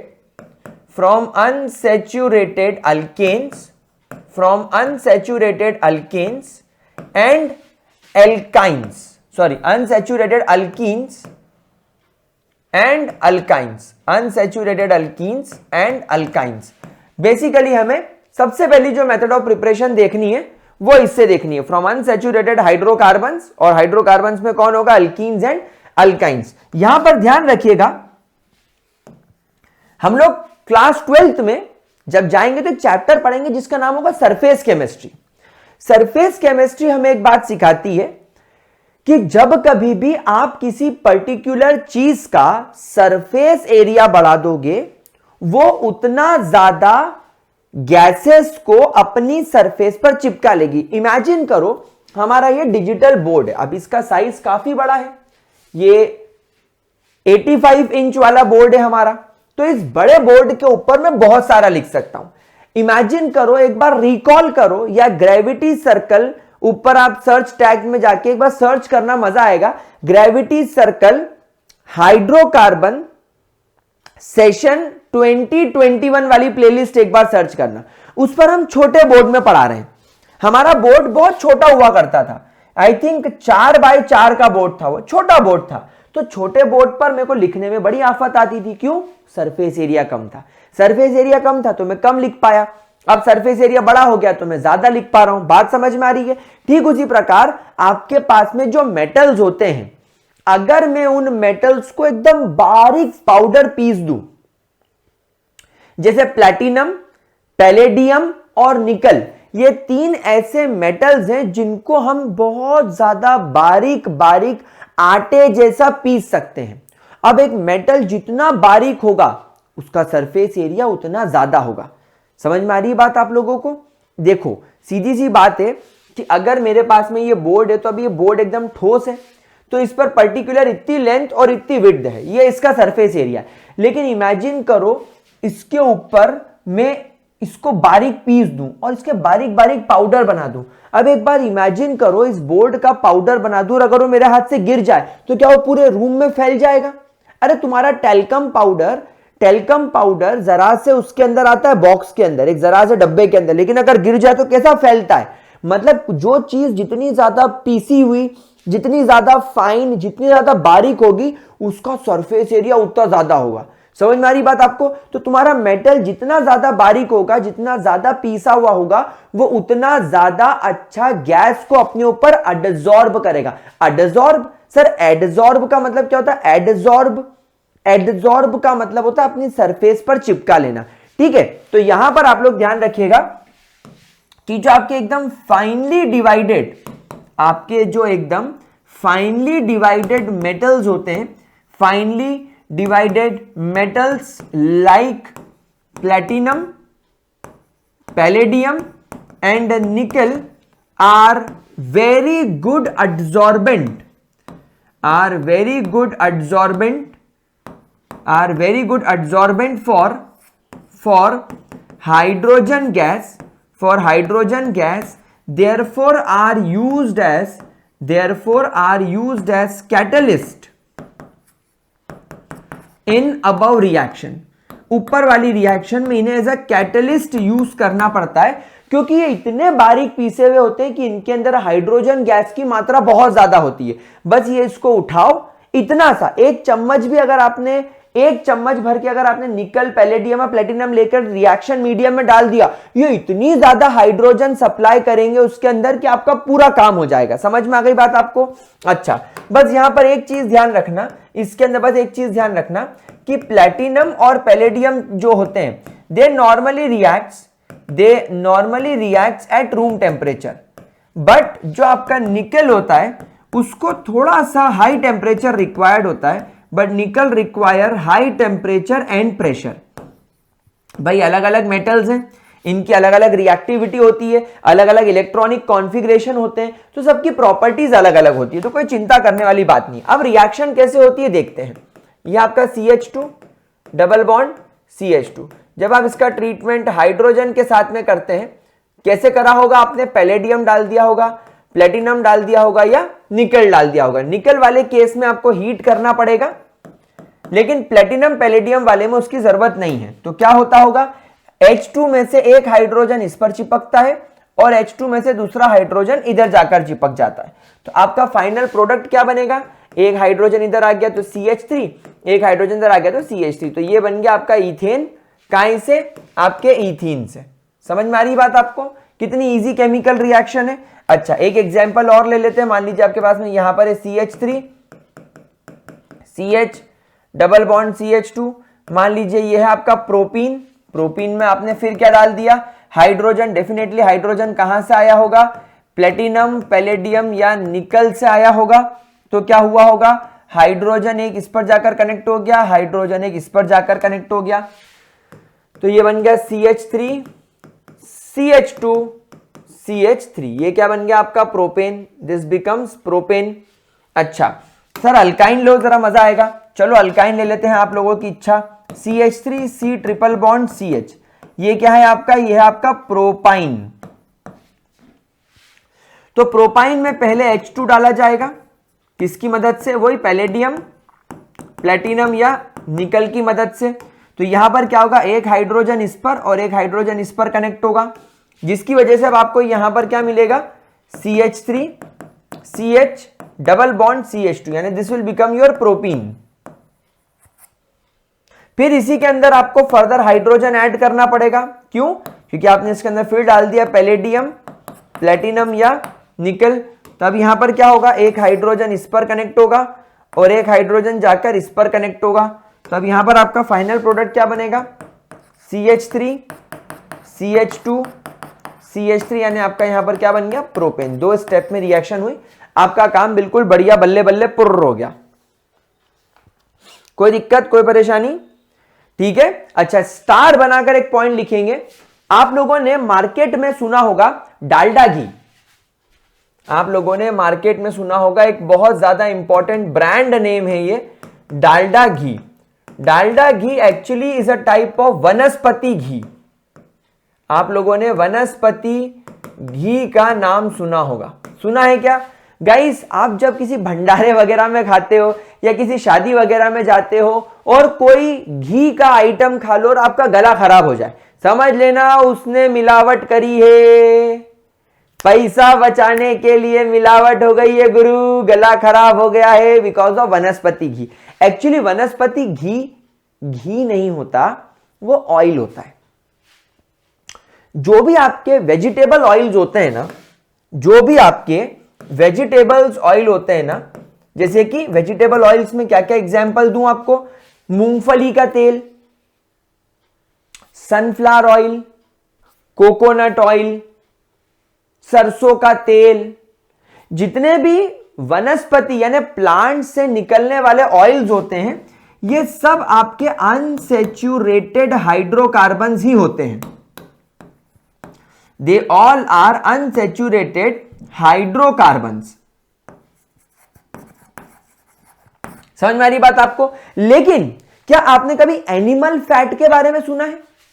क्या आपने कभी एनिमल फैट के बारे में सुना है? सर एनिमल फैट कैसे, मेरे को बताओ। Animal cow, animal buffalo, yes. इनसे क्या मिला? दूध। दूध से क्या मिला? मलाई। मलाई से क्या मिला? घी या बटर। घी और बटर ये एनिमल के प्रोडक्ट से निकलने वाले फैटी सब्सटेंसेस है। भाई ज्यादा बटर ज्यादा घी खाएंगे मोटे हो जाएंगे, फैट है वो। ये सैचुरेटेड हाइड्रोकार्बन्स होते हैं। समझ में आ रही बात आपको? These are called as saturated hydrocarbon. तो क्या होता है इंडस्ट्रियल लेवल पर, आप मेरी एक बात समझना, जब आप ओरिजिनल घी लेने जाते हो मार्केट में, जैसे कि अमूल का घी लेने जाओ या पतंजलि का घी लेने जाओ, भाई साहब एक 5 लीटर घी का डब्बा आता है 3,000 रुपए का डी-मार्ट में। 5 लीटर यानी 600 रुपए किलो घी है आज मार्केट में। वहीं अगर आप डालडा घी लेने जाओगे ना, आपको 2,000 रुपए में मिल जाएगा। क्यों? क्योंकि डालडा घी जो है वो एक्चुअली केमिकली इंडस्ट्री में बनाया गया है by the use of hydrogenation method. In fact मैं आपको यहां पर एक बात बता दूं, इस पूरी केमिकल रिएक्शन में you are observing addition of hydrogen, addition of hydrogen. तो आप यहां पर एक स्टार बनाकर पहले पॉइंट लिख लें that this reaction is also called as, this reaction is also called as hydrogenation. इस रिएक्शन को हाइड्रोजीनेशन बोला जाता है, which is known as addition of hydrogen. तो यहां पर इंडस्ट्रियल लेवल में वेजिटेबल ऑयल्स जो होते हैं, इनमें हाइड्रोजन नाम की गैस को प्लेटिनम, पैलेडियम या निकल की प्रेजेंस में आर्टिफिशियली इसमें ऐड कराया जाता है। क्योंकि वेजिटेबल ऑयल सब अनसैचुरेटेड है, मतलब तुम्हारे वेजिटेबल ऑयल में कार्बन कार्बन में डबल बॉन्ड, कार्बन कार्बन में ट्रिपल बॉन्ड देखने मिलता है। तो उस वेजिटेबल ऑयल में जब हाइड्रोजन ऐड कर दिया जाता है तो यह बन जाता है आपका वनस्पति घी which is your saturated hydrocarbon, which is your saturated hydrocarbon. Vanaspati ghee is just like, वनस्पति घी जो आपका होता है, vanaspati ghee is just like animal fat, is just like animal fat, like ghee और बटर, घी और बटर। क्या बात समझ में आ रही है? अच्छा एक बात हमेशा ध्यान रखना, आपको डॉक्टर्स, अगर आपके घर में किसी को हार्ट की प्रॉब्लम है, यूजुअली उसके ब्लड में अगर गाढ़ापन आ रहा है, उसको हार्ट अटैक आने के चांसेस हैं, हार्ट की कोई परेशानी है, तो डॉक्टर्स उन्हें बोलेंगे आप ज्यादा से ज्यादा वेजिटेबल ऑयल खाओ, हल्का तेल खाओ। क्यों? क्योंकि जो वेजिटेबल ऑयल्स होते हैं being unsaturated, these are easily digested, these are easily digested by our body। लेकिन ये जो वनस्पति घी है सैचुरेट होने की वजह से they do not digest properly, easily तो छोड़ो, डाइजेशन इनका पूरा भी नहीं होता, they do not digest properly, they do not digest properly in our body। और इस वजह से ये घी हमारे ब्लड में, हमारी वेसल्स में, हमारी आर्टरीज में जमने लगता है। हमारी आर्टरी में जब ये घी जम जाएगा तो आर्टरी का जो डायमेंशन है, जो डायमीटर है, वो छोटा होने लगेगा, इंटरप्शन होने लगेगा और अब हार्ट को ज्यादा जोर लगाना पड़ेगा ब्लड फेंकने के लिए।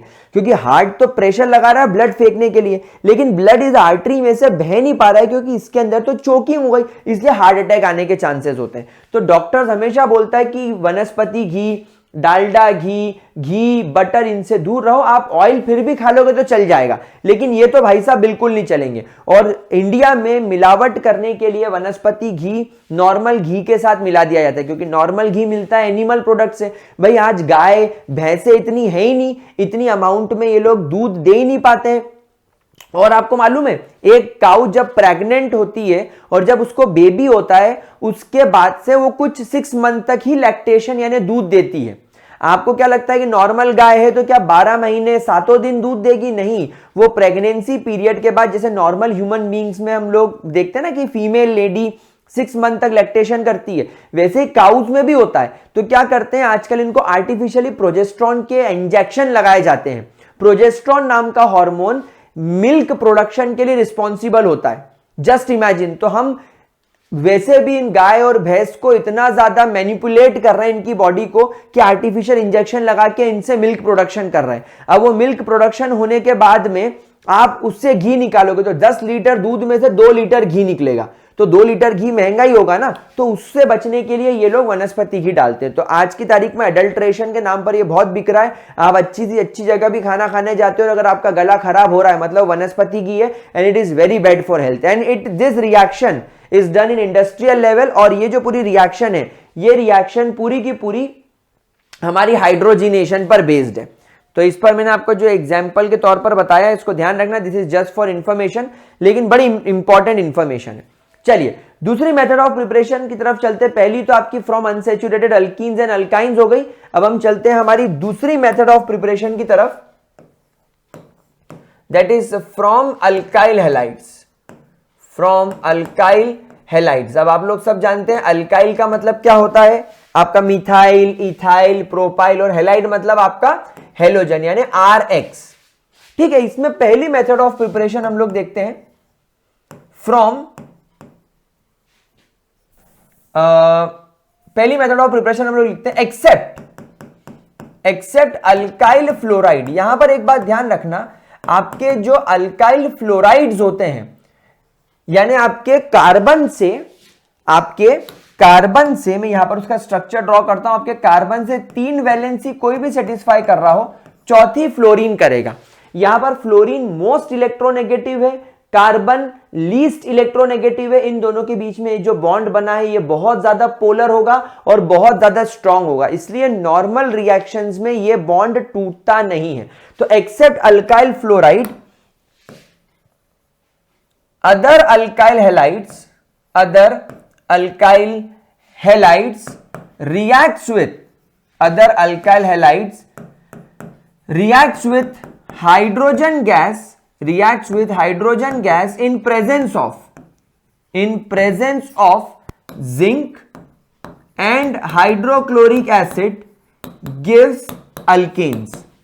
कैसे ये रिएक्शन काम करेगी देखो, मैं आपको इसको करके बताता हूं। मान लीजिए आपके पास में CH3Cl, आपके पास में है मिथाइल क्लोराइड।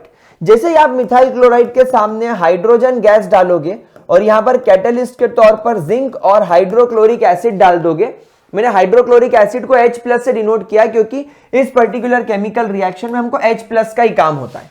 तो यहां से एक हाइड्रोजन यहां से एक क्लोरीन को लेकर HCl बन के बाहर भाग जाएगा और दूसरा बचा हुआ हाइड्रोजन इस CH3 से कनेक्ट करके इसको बना देगा CH4। ये बन गया आपका मीथेन। समझे मेरे प्यारे बच्चे।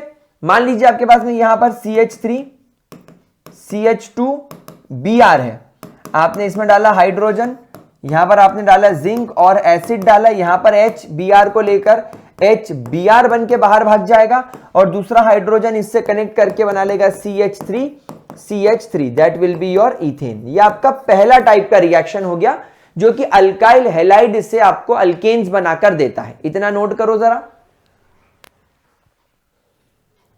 करो जरा, डन हो गया। चलिए आगे बढ़ते हैं। गाइज आपको ऐसा तो नहीं लग रहा कि मैं फास्ट स्पीड में करा रहा हूं? अगर आपको नोट करने के लिए टाइम चाहिए तो वीडियो पॉज कर लेना या स्क्रीनशॉट ले लेना। चलो आगे बढ़ते हैं। Second preparation is a name reaction. Guys organic chemistry के अंदर एक बात हमेशा ध्यान रखना, अगर कोई केमिकल रिएक्शन का नाम किसी साइंटिस्ट के ऊपर आ जाता है तो वो रिएक्शन की इंपॉर्टेंस हमारे लिए बहुत ज्यादा हो जाती है और ये तो क्लास 12 तक पीछा नहीं छोड़ेगी। क्लास 12 तो छोड़ो, जेई और नीट तक पीछा नहीं छोड़ेगी ना। वुड्स रिएक्शन के अंदर क्या होता है, आपको दो सिमिलर टाइप के अल्काइल हैलाइड लेने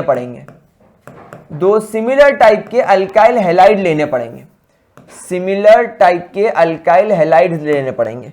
मतलब कि यहां पर आपको डालना पड़ेगा RX प्लस सोडियम मेटल डालना पड़ेगा और फिर RX लेना पड़ेगा। तो जैसा मैंने आपसे कहा कि ये वाला RX और ये वाला RX should be of similar type. यानी फॉर एग्जाम्पल अगर आपने यहां पर लिया है मिथाइल क्लोराइड, तो यहां पर ध्यान रखिएगा यहां पर भी ये बन जाएगा मिथाइल क्लोराइड ही। और यहां पर आपको कैटलिस्ट के तौर पर रिएक्शन मीडियम में डालना पड़ेगा ड्राई ईथर। रिएक्शन में क्या डालना पड़ेगा? Dry ether. अब यहां पर क्या होगा? यहां पर आपका ये मेटल इनके हैलाइड्स को लेकर 2NaX बन के बाहर हो जाएगा। मतलब ये जो दो सोडियम है, ये एक क्लोरीन को यहां से और एक क्लोरीन को यहां से लेकर 2 मोल्स ऑफ सोडियम क्लोराइड लेकर बन के बाहर निकल जाएगा। अब बचा हुआ ये वाला R और ये वाला R, है ना? क्लियर हो रहा है? अब बचा हुआ ये वाला R और ये वाला R, इन दोनों के साथ कंबाइन होकर बन जाएगा RR, which is your alkane. कैसे? ये CH3 ये CH3 के साथ कनेक्ट करके बना लेगा CH3 single bond CH3, that is your ethane. क्या बात समझ में आई मेरे प्यारे बच्चों? कोई परेशानी? अच्छा, वुड्स रिएक्शन बोले तो लक्ष्मी चीट फंड, एक का डबल, वो भी 21 दिन में। यहां पर ध्यान रखो आप, यहां पर आपका स्टार्टिंग मटेरियल क्या था? आपने यहां पर जो मिथाइल क्लोराइड डाला वो आपका स्टार्टिंग मटेरियल था। भाई मिथाइल क्लोराइड मतलब एक कार्बन वाला कंपाउंड, ध्यान से सुनना। हे ये भी मिथाइल क्लोराइड, हे ये भी मिथाइल क्लोराइड, तो ये दोनों मिथाइल क्लोराइड जो कंपाउंड है दोनों में एक एक कार्बन है, मतलब ये एक कार्बन वाला कंपाउंड है। लेकिन इनकी रिएक्शन से आपका जो अल्केन बन रहा है वो 2 कार्बन वाला कंपाउंड है, ये इथेन है। तो इन this reaction number of carbon doubles as compared to the starting material। Starting material के मुकाबले आपके नंबर ऑफ कार्बन जो होंगे वो डबल हो जाएंगे। यानी यहां पर आपके नंबर ऑफ कार्बन जो होंगे, यहां पर आपके नंबर ऑफ कार्बन होंगे, number of carbon are always in even number, they are always in even number, ये हमेशा इवन नंबर में ही रहेंगे। ठीक है? कोई परेशानी, कोई दिक्कत? अब ऐसा क्यों? भाई मुझे एक बात बताओ, मान लो मेरे पास में ये ग्लास है, इस ग्लास में मैंने मिथाइल क्लोराइड डाला, इसमें मैंने सोडियम डाल दिया। अब भैया बात यह है कि 2 सोडियम आएंगे और 2 अल्काइल हैलाइड के साथ रिएक्शन करेंगे, 2 सोडियम आएंगे और 2 अल्काइल हैलाइड के साथ रिएक्शन करेंगे। तो यहां पर आप लोगों ने केवल केमिकल रिएक्शन को स्टोइशियोमेट्री में लिखने के लिए 2 अलग अलग मिथाइल क्लोराइड दिखाए, अल्टीमेटली है तो सब इसी के अंदर। तो सोडियम अपने हिसाब से 2 अल्काइल हैलाइड लेकर उनके साथ रिएक्शन कर देगा। अब यहां पर सबसे बड़ी प्रॉब्लम यह होती है कि अगर आपने ये दोनों अल्काइल हैलाइड डिफरेंट टाइप के ले लिए तो क्या होगा? तो यहां पर आप स्टार बनाकर एक पॉइंट लिखेंगे, व्हाट विल हैपन, यहां पर हम स्टार बना के पॉइंट लिखेंगे, what will happen if RXR of different type. यानी अब आपने यहां पर क्या करा, फॉर एग्जाम्पल आपने इस ग्लास के अंदर, जो अभी हम लोगों ने देखा इस लस्सी वाले ग्लास के अंदर, आपने एक तो मिथाइल क्लोराइड डाल दिया, सोडियम डाल दिया, और आपने क्या करा, मिथाइल क्लोराइड के साथ आपने इसके अंदर इथाइल क्लोराइड डाल दिया इन प्रेजेंस ऑफ ड्राई ईथर। समझे क्या हुआ? मतलब आपने इस ग्लास के अंदर क्या करा, मिथाइल क्लोराइड भी डाल दिया, इथाइल क्लोराइड भी डाल दिया और सोडियम भी डाल दिया। अब सोडियम को क्या मालूम? सोडियम को तो यह मालूम है कि यह अल्काइल हैलाइड है, इसमें हेलोजन है, मेरे को इसके हेलोजन से जुड़ना है। तो यहां पर 3 टाइप के केस बन सकते हैं। यहां पर पहले केस में क्या होगा कि यह सोडियम एक मिथाइल क्लोराइड से क्लोरीन ले ले और एक इथाइल क्लोराइड से क्लोरीन ले ले और वो 2NaCl बन के बाहर हो जाए। अब क्योंकि इस इथाइल क्लोराइड का क्लोरीन चला गया है और मिथाइल क्लोराइड का क्लोरीन चला गया, ये बन गया आपका प्रोपेन, लेकिन बेटा ये भी तो होगा कि आपका जो सोडियम है, ये सोडियम केवल 2 मिथाइल क्लोराइड से क्लोरीन ले ले, क्योंकि रिएक्शन मीडियम में तो इसकी मात्रा बहुत सारी है, भाई इसके अंदर कोई मैं एक मॉलिक्यूल गिन के डालूंगा क्या कि एक मॉलिक्यूल निकाला डाल दिया काम खत्म? भाई एक मॉलिक्यूल तुम्हारी 7 पुश्तें पैदा हो जाएंगी तो भी नहीं ढूंढ पाएगी। कम से कम 1 मोल तो डालोगे, कम से कम 1 चम्मच तो डालोगे, तो क्या CH3Cl का एक ही मॉलिक्यूल अवेलेबल होगा? नहीं सर, बहुत सारे होंगे, लाखों करोड़ों होंगे। तो दूसरे केस में हो सकता है कि 2 सोडियम इन दोनों के साथ ही कंबाइन कर जाए, इसके साथ कंबाइन ही नहीं करे। तो अगले केस में 2 सोडियम, अगले केस में 2 सोडियम CH3Cl के 2 मॉलिक्यूल के साथ रिएक्ट करेगा और इसके साथ में रिएक्ट करेगा ही नहीं। तो यहां पर CH3 बन जाएगा, यानी एक केस में आपको इथेन भी मिल सकता है। और केस नंबर 3 में क्या होगा कि आपका सोडियम इसके 2 मॉलिक्यूल के साथ रिएक्ट कर ले, यानी इथाइल क्लोराइड के 2 मॉलिक्यूल के साथ रिएक्ट कर ले।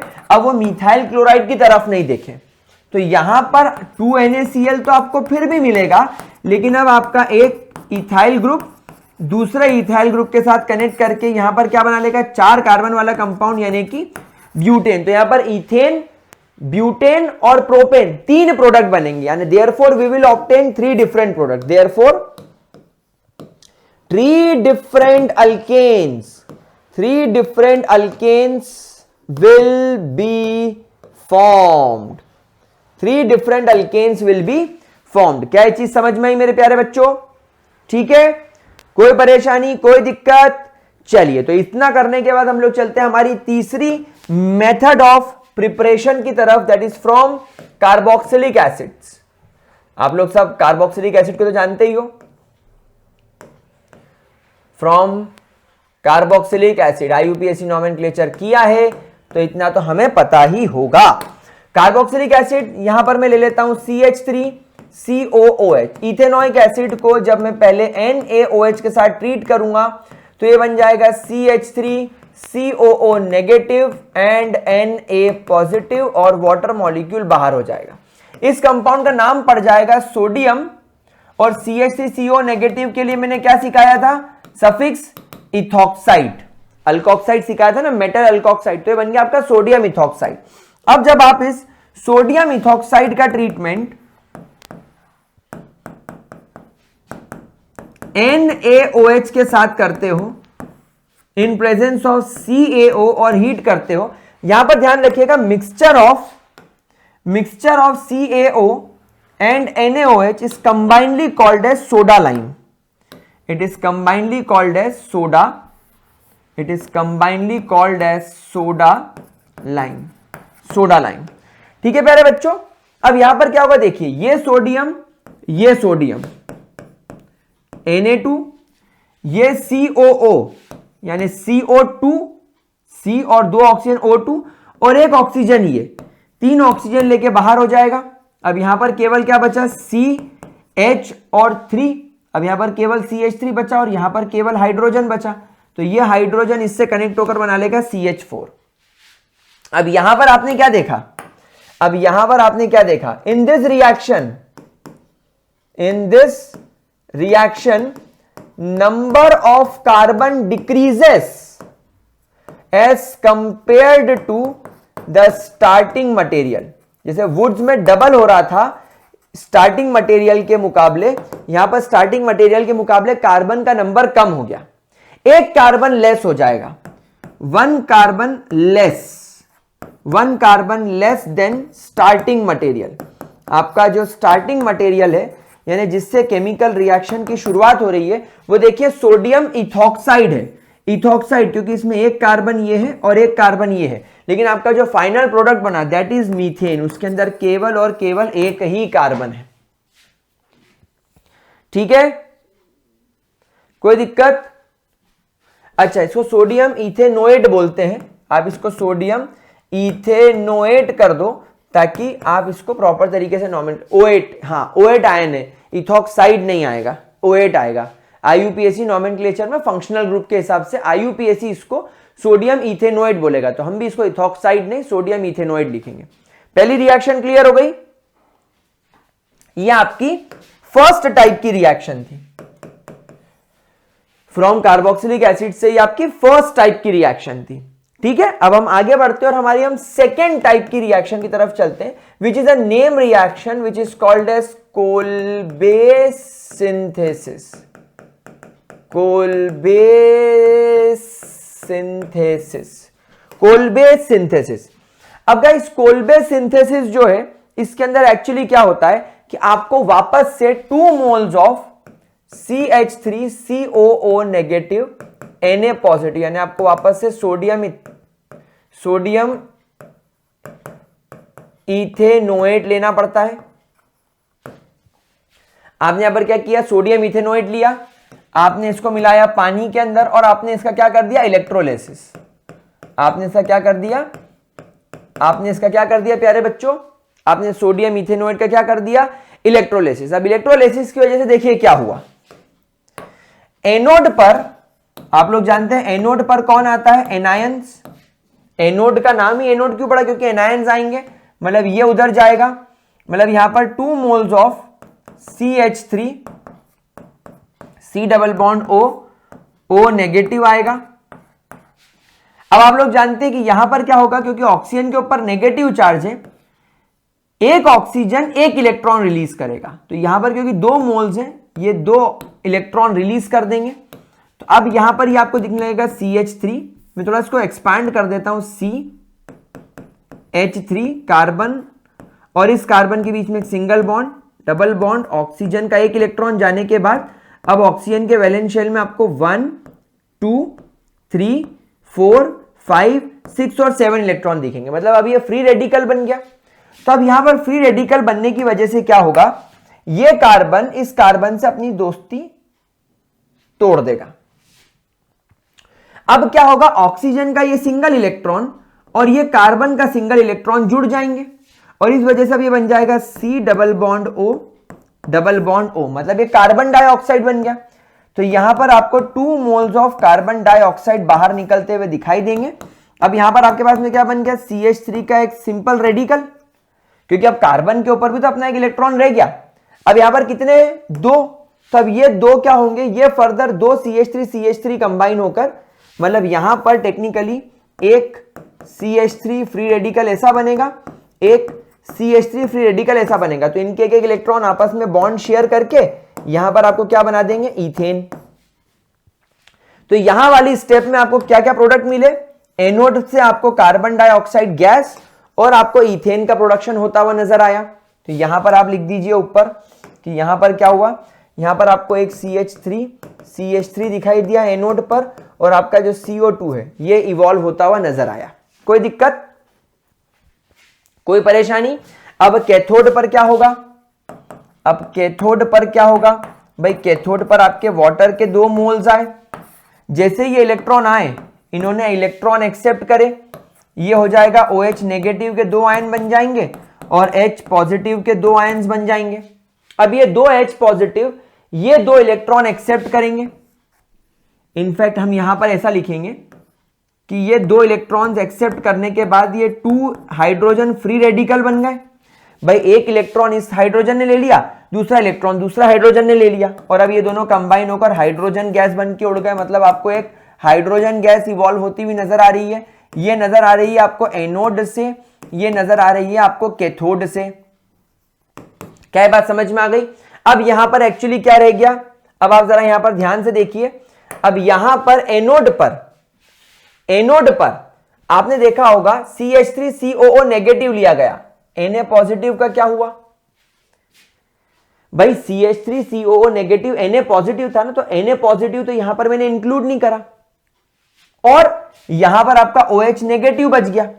तो यहां पर आपका फाइनली 2 Na पॉजिटिव जो कि आपके एनोड पर पड़ा था और आपका 2 OH नेगेटिव जो आपके कैथोड पर पड़ा था, ये भी कंबाइन होकर 2 मोल्स ऑफ NaOH बना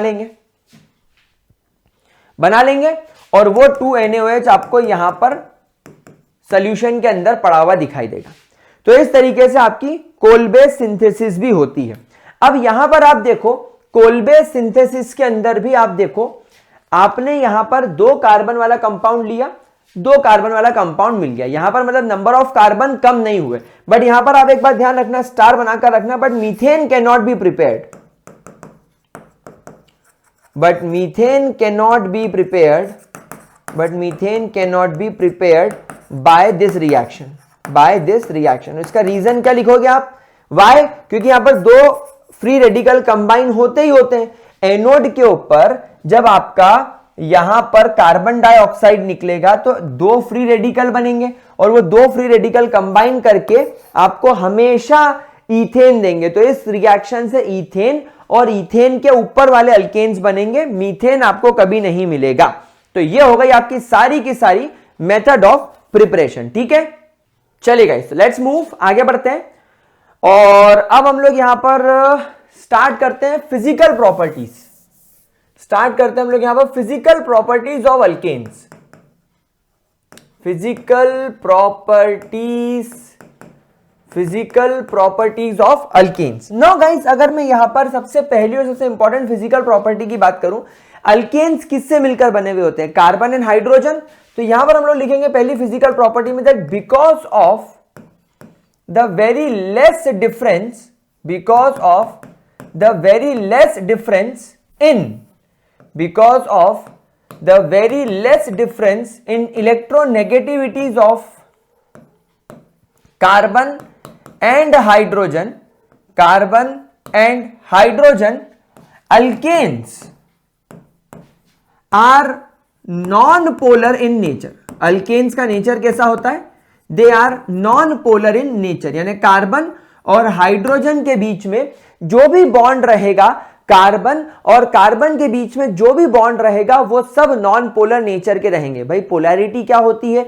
पोलैरिटी का मतलब होता है जब आपके मॉलिक्यूल में एक एटम ज्यादा इलेक्ट्रोनेगेटिव हो दूसरे एटम के मुकाबले, तो वो पर्टिकुलर एटम जो ज्यादा इलेक्ट्रोनेगेटिव है वो अपने इलेक्ट्रॉन को तो अपने पास रखेगा, लेकिन पड़ोसी एटम के इलेक्ट्रॉन को भी अपनी ओर खींचने की कोशिश करेगा, जिसकी वजह से उस पर पार्शियल नेगेटिव तो दूसरे एटम पर पार्शियल पॉजिटिव चार्ज आ जाता है, और ऐसे बॉन्ड को पोलर कोवेलेंट बॉन्ड बोला जाता है। लेकिन यहां पर ऐसा कुछ भी नहीं है, ये सभी के सभी नॉन पोलर नेचर के हैं।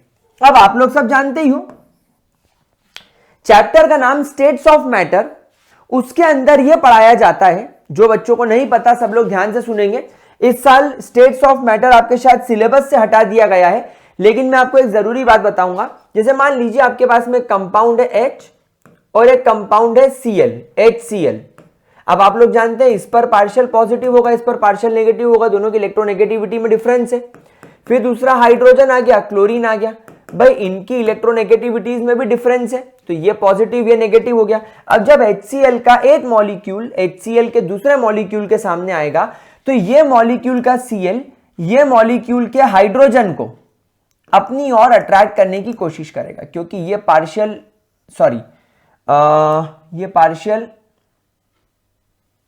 नेगेटिव है और ये पार्शियल पॉजिटिव है। तो पार्शियल पॉजिटिव पार्शियल नेगेटिव के बीच में जो फोर्स ऑफ अट्रैक्शन डेवलप हो रहा है, इसे बोला जाता है इंटर मॉलिक्यूलर, यानी दो मॉलिक्यूल्स के बीच में डेवलप होने वाला force, inter molecular force of attraction. Inter molecular force of attraction क्या बोला जाता है? इसको inter molecular force of attraction. अब एक्चुअली इसके पास भी डायपोल है, इसके पास भी डायपोल है, तो इन दोनों के बीच में जो अट्रैक्शन डेवलप हो रहा है उसको बोला जाता है डायपोल इंटरैक्शन, उसे बोला जाता है डायपोल इंटरैक्शन। और हाइड्रोजन बॉन्डिंग तो आप लोग सब जानते ही हैं, जब हाइड्रोजन किसी मोस्ट इलेक्ट्रोनेगेटिव एलिमेंट जैसे फ्लोरीन ऑक्सीजन और नाइट्रोजन, ये तीन मोस्ट इलेक्ट्रोनेगेटिव एलिमेंट है। अगर इसको देखा जाए तो यहां पर फ्लोरीन आपका सबसे ज्यादा इलेक्ट्रोनेगेटिव एलिमेंट है और यहां पर हाइड्रोजन आ गया, तो टॉप 3 इलेक्ट्रोनेगेटिव एलिमेंट और हाइड्रोजन के बीच में जो फोर्स डेवलप होता है ये भी आपका इंटरमॉलिक्यूलर फोर्स ऑफ अट्रैक्शन ही है, ये भी आपका इंटरमॉलिक्यूलर फोर्स ऑफ अट्रैक्शन ही है। ये भी एक प्रकार का डायपोल फोर्स ही है, लेकिन ये डायपोल फोर्स का स्पेशल टाइप है हाइड्रोजन बॉन्डिंग। क्या है बात समझ में आई? अब देखो ये सब फोर्स ऑफ अट्रैक्शन जो डेवलप हो रहे हैं ये इलेक्ट्रोनेगेटिव और इलेक्ट्रोपॉजिटिव एलिमेंट के बीच में हो रहे हैं। मतलब आपके मॉलिक्यूल में डायपोल होगा, पोलैरिटी होगी, तब होगा। तब क्या होगा? जब आपके पास में कोई कंपाउंड नॉन पोलर होगा। तो ऐसे केसेस में जो सबसे ज्यादा वीकेस्ट सबसे ज्यादा जो वीकेस्ट इंटरमॉलिक्यूलर फोर्स होते हैं, जिन्हें हम लंदन फोर्स बोलते हैं, जिन्हें हम लंदन फोर्स बोलते हैं, वो एक्चुअली यहां पर डेवलप्ड होते हैं। Weakest form of intermolecular force, intermolecular forces को आप लोग एक नाम और दे सकते हैं, that is vendor wall force. Vendor wall force, that is your vendor wall force. तो यहां पर हम लोग एक बात ध्यान रखेंगे, क्योंकि आपके अल्केन्स सारे के सारे नॉन पोलर नेचर के होते हैं, सो the weakest intermolecular force, so the weakest intermolecular force यानी अल्केन के दो मॉलिक्यूल के बीच में जो फोर्स डेवलप होगा, so the weakest intermolecular force between alkanes is van der Waals force, is weakest van der Waal force is weakest van der Waal force, that is London force. यहां पर London forces develop होंगे जो सबसे ज्यादा weakest type के होंगे, ठीक है। वीकेस्ट फॉर्म ऑफ वेन डर वाल फोर्स, लंदन फोर्स अल्केन्स के बीच में डेवलप होंगे, ठीक है। आगे बढ़े, चलिए तीसरा पॉइंट यहां पर हम लोग डिस्कस करेंगे। भाई ये केमिस्ट्री में प्रिंसिपल वर्क करता है लाइक डिसॉल्व्स लाइक। भाई छपरी का दोस्त छपरी, जिसके बाल लाल हैं और खड़े हैं, उसका दोस्त पीले खड़े बाल वाला होगा या नीले खड़े बाल वाला होगा। ये सब लोग आई एम छपरी वाली रील्स बनाते होंगे, है ना, एकदम ऐसे गोली मार के ऐसे मर जाते होंगे, रील्स बना के। अच्छी रील्स नहीं बनाते होंगे, अनशन रील्स बनाते होंगे। भाई अनशन का दोस्त अनशन, यूट्यूबर का दोस्त यूट्यूबर, छिछोरे का दोस्त छिछोरा, पढ़ाकू का दोस्त पढ़ाकू। जो जैसा है वो अपने जैसों को ढूंढने की कोशिश करता है। केमिस्ट्री में भी यही है, लाइक डिसॉल्व्स लाइक। ये बोलता है that if a solvent is polar in nature, if a solvent is polar in nature, यानी अगर आपका सॉल्वेंट पोलर नेचर का होगा, if your solvent is polar in nature, then it will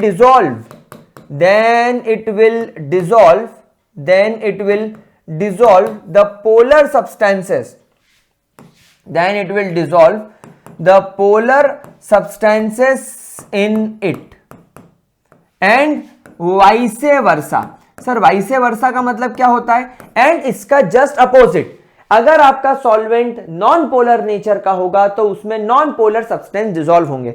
जिस प्रकार आपके पोलर सॉल्वेंट में पोलर सब्सटेंस डिसॉल्व हो रहे हैं, जिस प्रकार आपका सॉल्वेंट अगर पोलर नेचर का है तो उसमें सब्सटेंसेस जो पोलर नेचर के होंगे वही डिसॉल्व होंगे। वहीं पर अगर आपका सॉल्वेंट नॉन पोलर नेचर का है तो उसमें नॉन पोलर सब्सटेंस ही डिसॉल्व होंगे। तो इस प्रिंसिपल के हिसाब से अगर हम बात करें, सो देयरफॉर आपके जो अल्केन्स होते हैं, therefore your alkanes are non polar in nature, therefore your alkanes are non polar in nature. आपके अल्केन्स का नेचर नॉन पोलर होता है, hence they are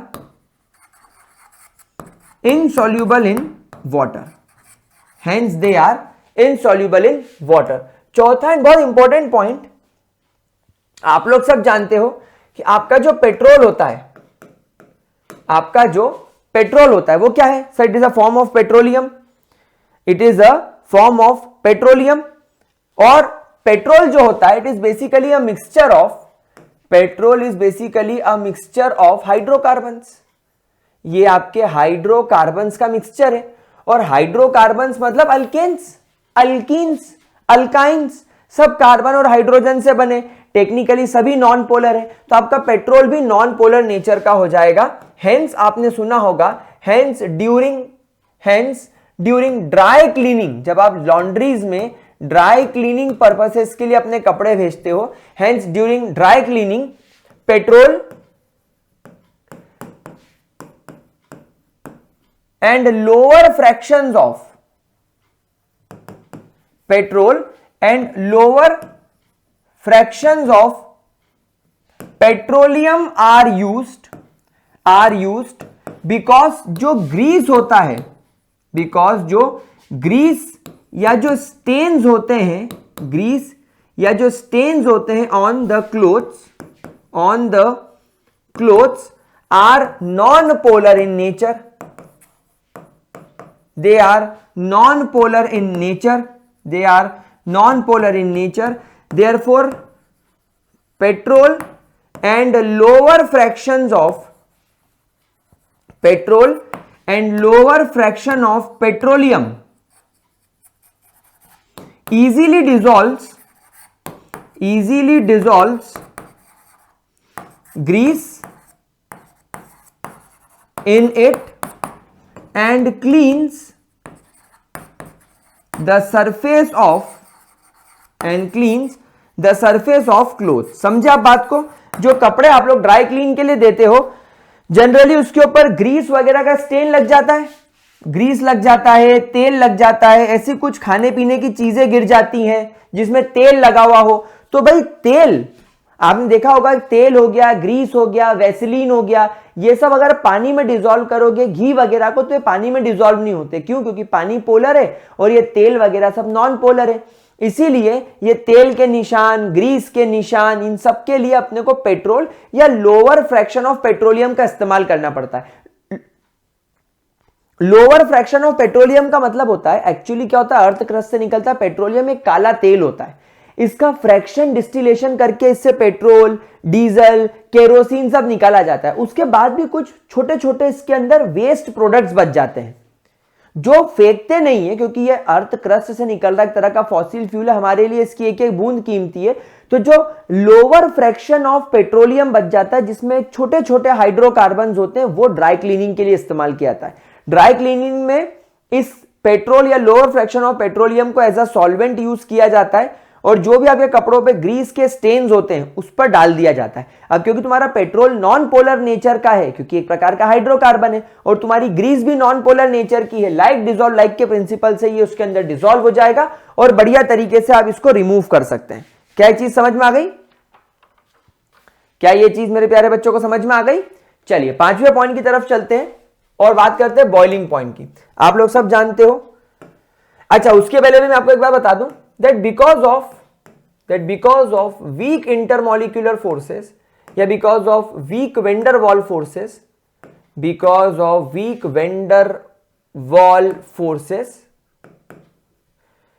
carbon 1 to carbon 4 आपके अल्केन में अगर एक कार्बन है, दो कार्बन है, तीन कार्बन है, चार कार्बन है, मीथेन, इथेन, प्रोपेन और butane, they all are gases. Similarly अगर आपके कंपाउंड में 5 कार्बन से 17 कार्बन है, यानी pentane, hexane, heptane, octane, nonane, decane, undecane, dodecane, tridecane, tetradecane, pentadecane, ये जो इस तरीके से होते हैं 17 कार्बन तक के कंपाउंड्स, ये रूम टेम्परेचर पे लिक्विड होते हैं. एंड कार्बन जिसमें कंपाउंड या अल्केन जिसमें 18 या उससे ज्यादा कार्बन हो, 18 या उससे ज्यादा कार्बन हो, ये वैक्सी सॉलिड होते हैं. They all are waxy solid at room temperature यानी कि 298 केल्विन. यानी बात समझ रहे हो?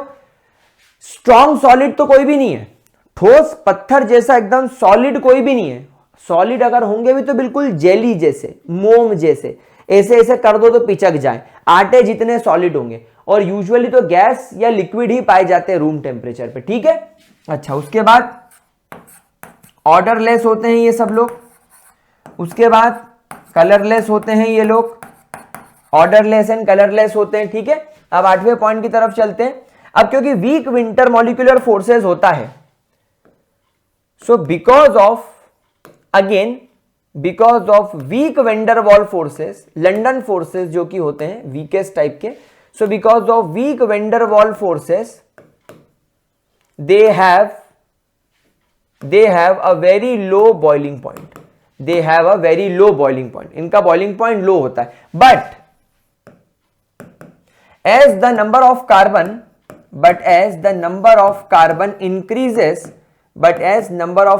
increases in the compound, यानी आपके अल्केन में, यानी आपके अल्केन्स में जैसे जैसे नंबर ऑफ कार्बन बढ़ते हैं, इनका बॉइलिंग पॉइंट भी बढ़ना स्टार्ट हो जाता है. There boiling point increases. अब ऐसा क्यों? इसके पीछे क्या रीजन है? भाई मुझे एक बात बताओ, तुम्हारे पास में एक कुर्सी है, उस पर एक ही इंसान बैठ सकता है, तो कितने लोगों को बिठा पाओगे? सर एक को. अगर मान लो उस कुर्सी को मैं थोड़ी बड़ी कर दूं, तब कितने लोग बैठ पाएंगे? 2 लोग बैठ पाएंगे। अगर उस कुर्सी को मैं थोड़ी और बड़ी कर दूं तो 3 लोग बैठ पाएंगे। अगर उस कुर्सी को और बड़ी कर दूं तो मैं 5 लोग बैठ पाएंगे, और बड़ी कर दूं तो 10 लोग बैठ पाएंगे। मतलब आप जैसे जैसे लेंथ लंबी कर रहे हो कुर्सी की, उस पर ज्यादा लोग बैठ पा रहे हैं। अब इमेजिन करो ये कुर्सी नहीं, तुम्हारा मॉलिक्यूल है। अभी मॉलिक्यूल में एक कार्बन है, तो उस एक कार्बन से शायद एक दूसरा कार्बन ही खुद को जोड़ सकेगा, यानी अब एक मॉलिक्यूल दूसरे मॉलिक्यूल से वीकली अटैच्ड है। लेकिन अगर इस मॉलिक्यूल के अंदर मैं 10 कार्बन कर दूं तो 10 कार्बन का इतना लंबा मॉलिक्यूल बन जाएगा। अब आप देखो इतने लंबे मॉलिक्यूल का सरफेस एरिया कितना बड़ा है, देखो इस पेन का सरफेस एरिया कितना बड़ा है। अब इस बड़े पेन से मैं क्या कर सकता हूं, इस बड़े पेन से मैं दूसरे पेन को अटैच कर सकता हूं।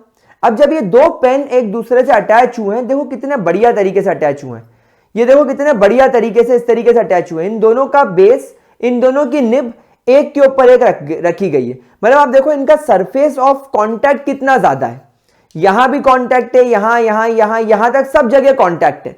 मतलब इन दोनों के बीच में यहां से लेके यहां तक सभी साइड्स पर अट्रैक्शन यानी वेंडर वॉल फोर्सेस बनने के चांसेस हैं।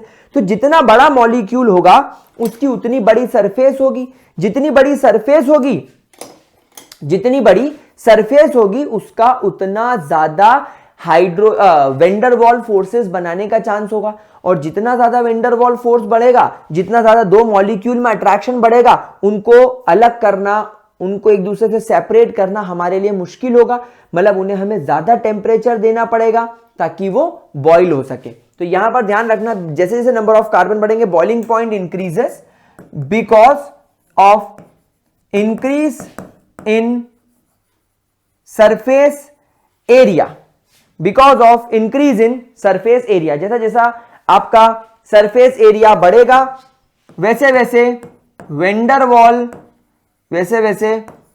वॉल फोर्स ऑफ अट्रैक्शन, वैसे वैसे vendor wall force of attraction भी इंक्रीज होने लगेगा। और vendor wall force of attraction increase होगा तो आपका बॉइलिंग पॉइंट भी बढ़ेगा। समझ में आ गई बात आप लोगों को। लेकिन यहां पर आप लोगों ने मेरे साथ में आइसोमर्स में एक चीज पढ़ी थी जो मैंने आपको पढ़ाई थी, मैं आपको 1 सेकेंड में भी दिखा देता हूं। ये देखो, अब यहां पर आप आइसोमर में देखो है सभी 5 कार्बन वाले कंपाउंड, एक एन पेंटेन है, एक 2 मिथाइल ब्यूटेन है, एक 2,2 डाई मिथाइल प्रोपेन है तीनों का मॉलिक्यूलर फॉर्मूला सेम, तीनों में नंबर ऑफ कार्बन 5 ही है, तीनों में 12 हाइड्रोजन ही है। लेकिन तीनों के बॉइलिंग पॉइंट में कितना डिफरेंस है, एक का 309 है, एक का 301 है और एक का 283। तो ऐसा क्यों हुआ कि बॉइलिंग पॉइंट कम होता जा रहा है जैसे जैसे ब्रांचिंग बढ़ रही है। आप देखो इसके अंदर कोई ब्रांचिंग नहीं है, इसलिए बॉइलिंग पॉइंट मैक्सिमम। इसमें एक आउटलेट बाहर आ गया, एक ब्रांचिंग डेवलप हो गई तो बॉइलिंग पॉइंट थोड़ा कम हो गया। इसमें 2 ब्रांचिंग डेवलप हो गई तो बॉइलिंग पॉइंट और कम हो गया। इसका मतलब क्या है, इसका मतलब यह है कि आपका जो कंपाउंड जितना ज्यादा ओपन रहेगा उसका सरफेस एरिया उतना ज्यादा रहेगा। देखो वो उतना ज्यादा मॉलिक्यूल के कांटेक्ट में आ सकेगा। यहां देखो, यहां पर कार्बन की चेन 4 कार्बन की रह तो इसका सरफेस इसके मुकाबले कम हो गया। और यहां पर ये जो अल्काइल ग्रुप है इसने ये नीचे की सरफेस को कवर कर लिया। यहां पर नीचे की भी पूरी सरफेस ओपन थी, ये सरफेस भी ओपन थी, ये सरफेस भी ओपन थी, चारों तरफ से इस पर अटैक करो। लेकिन यहां पर एक तो सरफेस कम हो गई और ये नीचे भी ये इस ग्रुप ने इतनी सरफेस कवर कर ली तो इसके पास सरफेस एरिया कम हो गया। अब यहां देखो, यहां तो केवल इतनी सरफेस और ये इतनी सरफेस रह गई, यहां ऊपर भी सरफेस कवर कर ली गई, नीचे भी सरफेस कवर कर ली गई। तो क्या हो रहा है, जैसे जैसे ब्रांचिंग बढ़ती जा रही है सरफेस एरिया कम होता जा रहा है, भले ही नंबर ऑफ कार्बन तीनों में बराबर हो। तो यहां पर आप एक पॉइंट और मेरे साथ में नोट करेंगे, एक चीज आप मेरे साथ में और नोट करेंगे, यहां पर हम लिखेंगे in case of isomers, in case of isomers, if branching increases, that is surface area decreases, that is इनका surface area decrease हो जाएगा।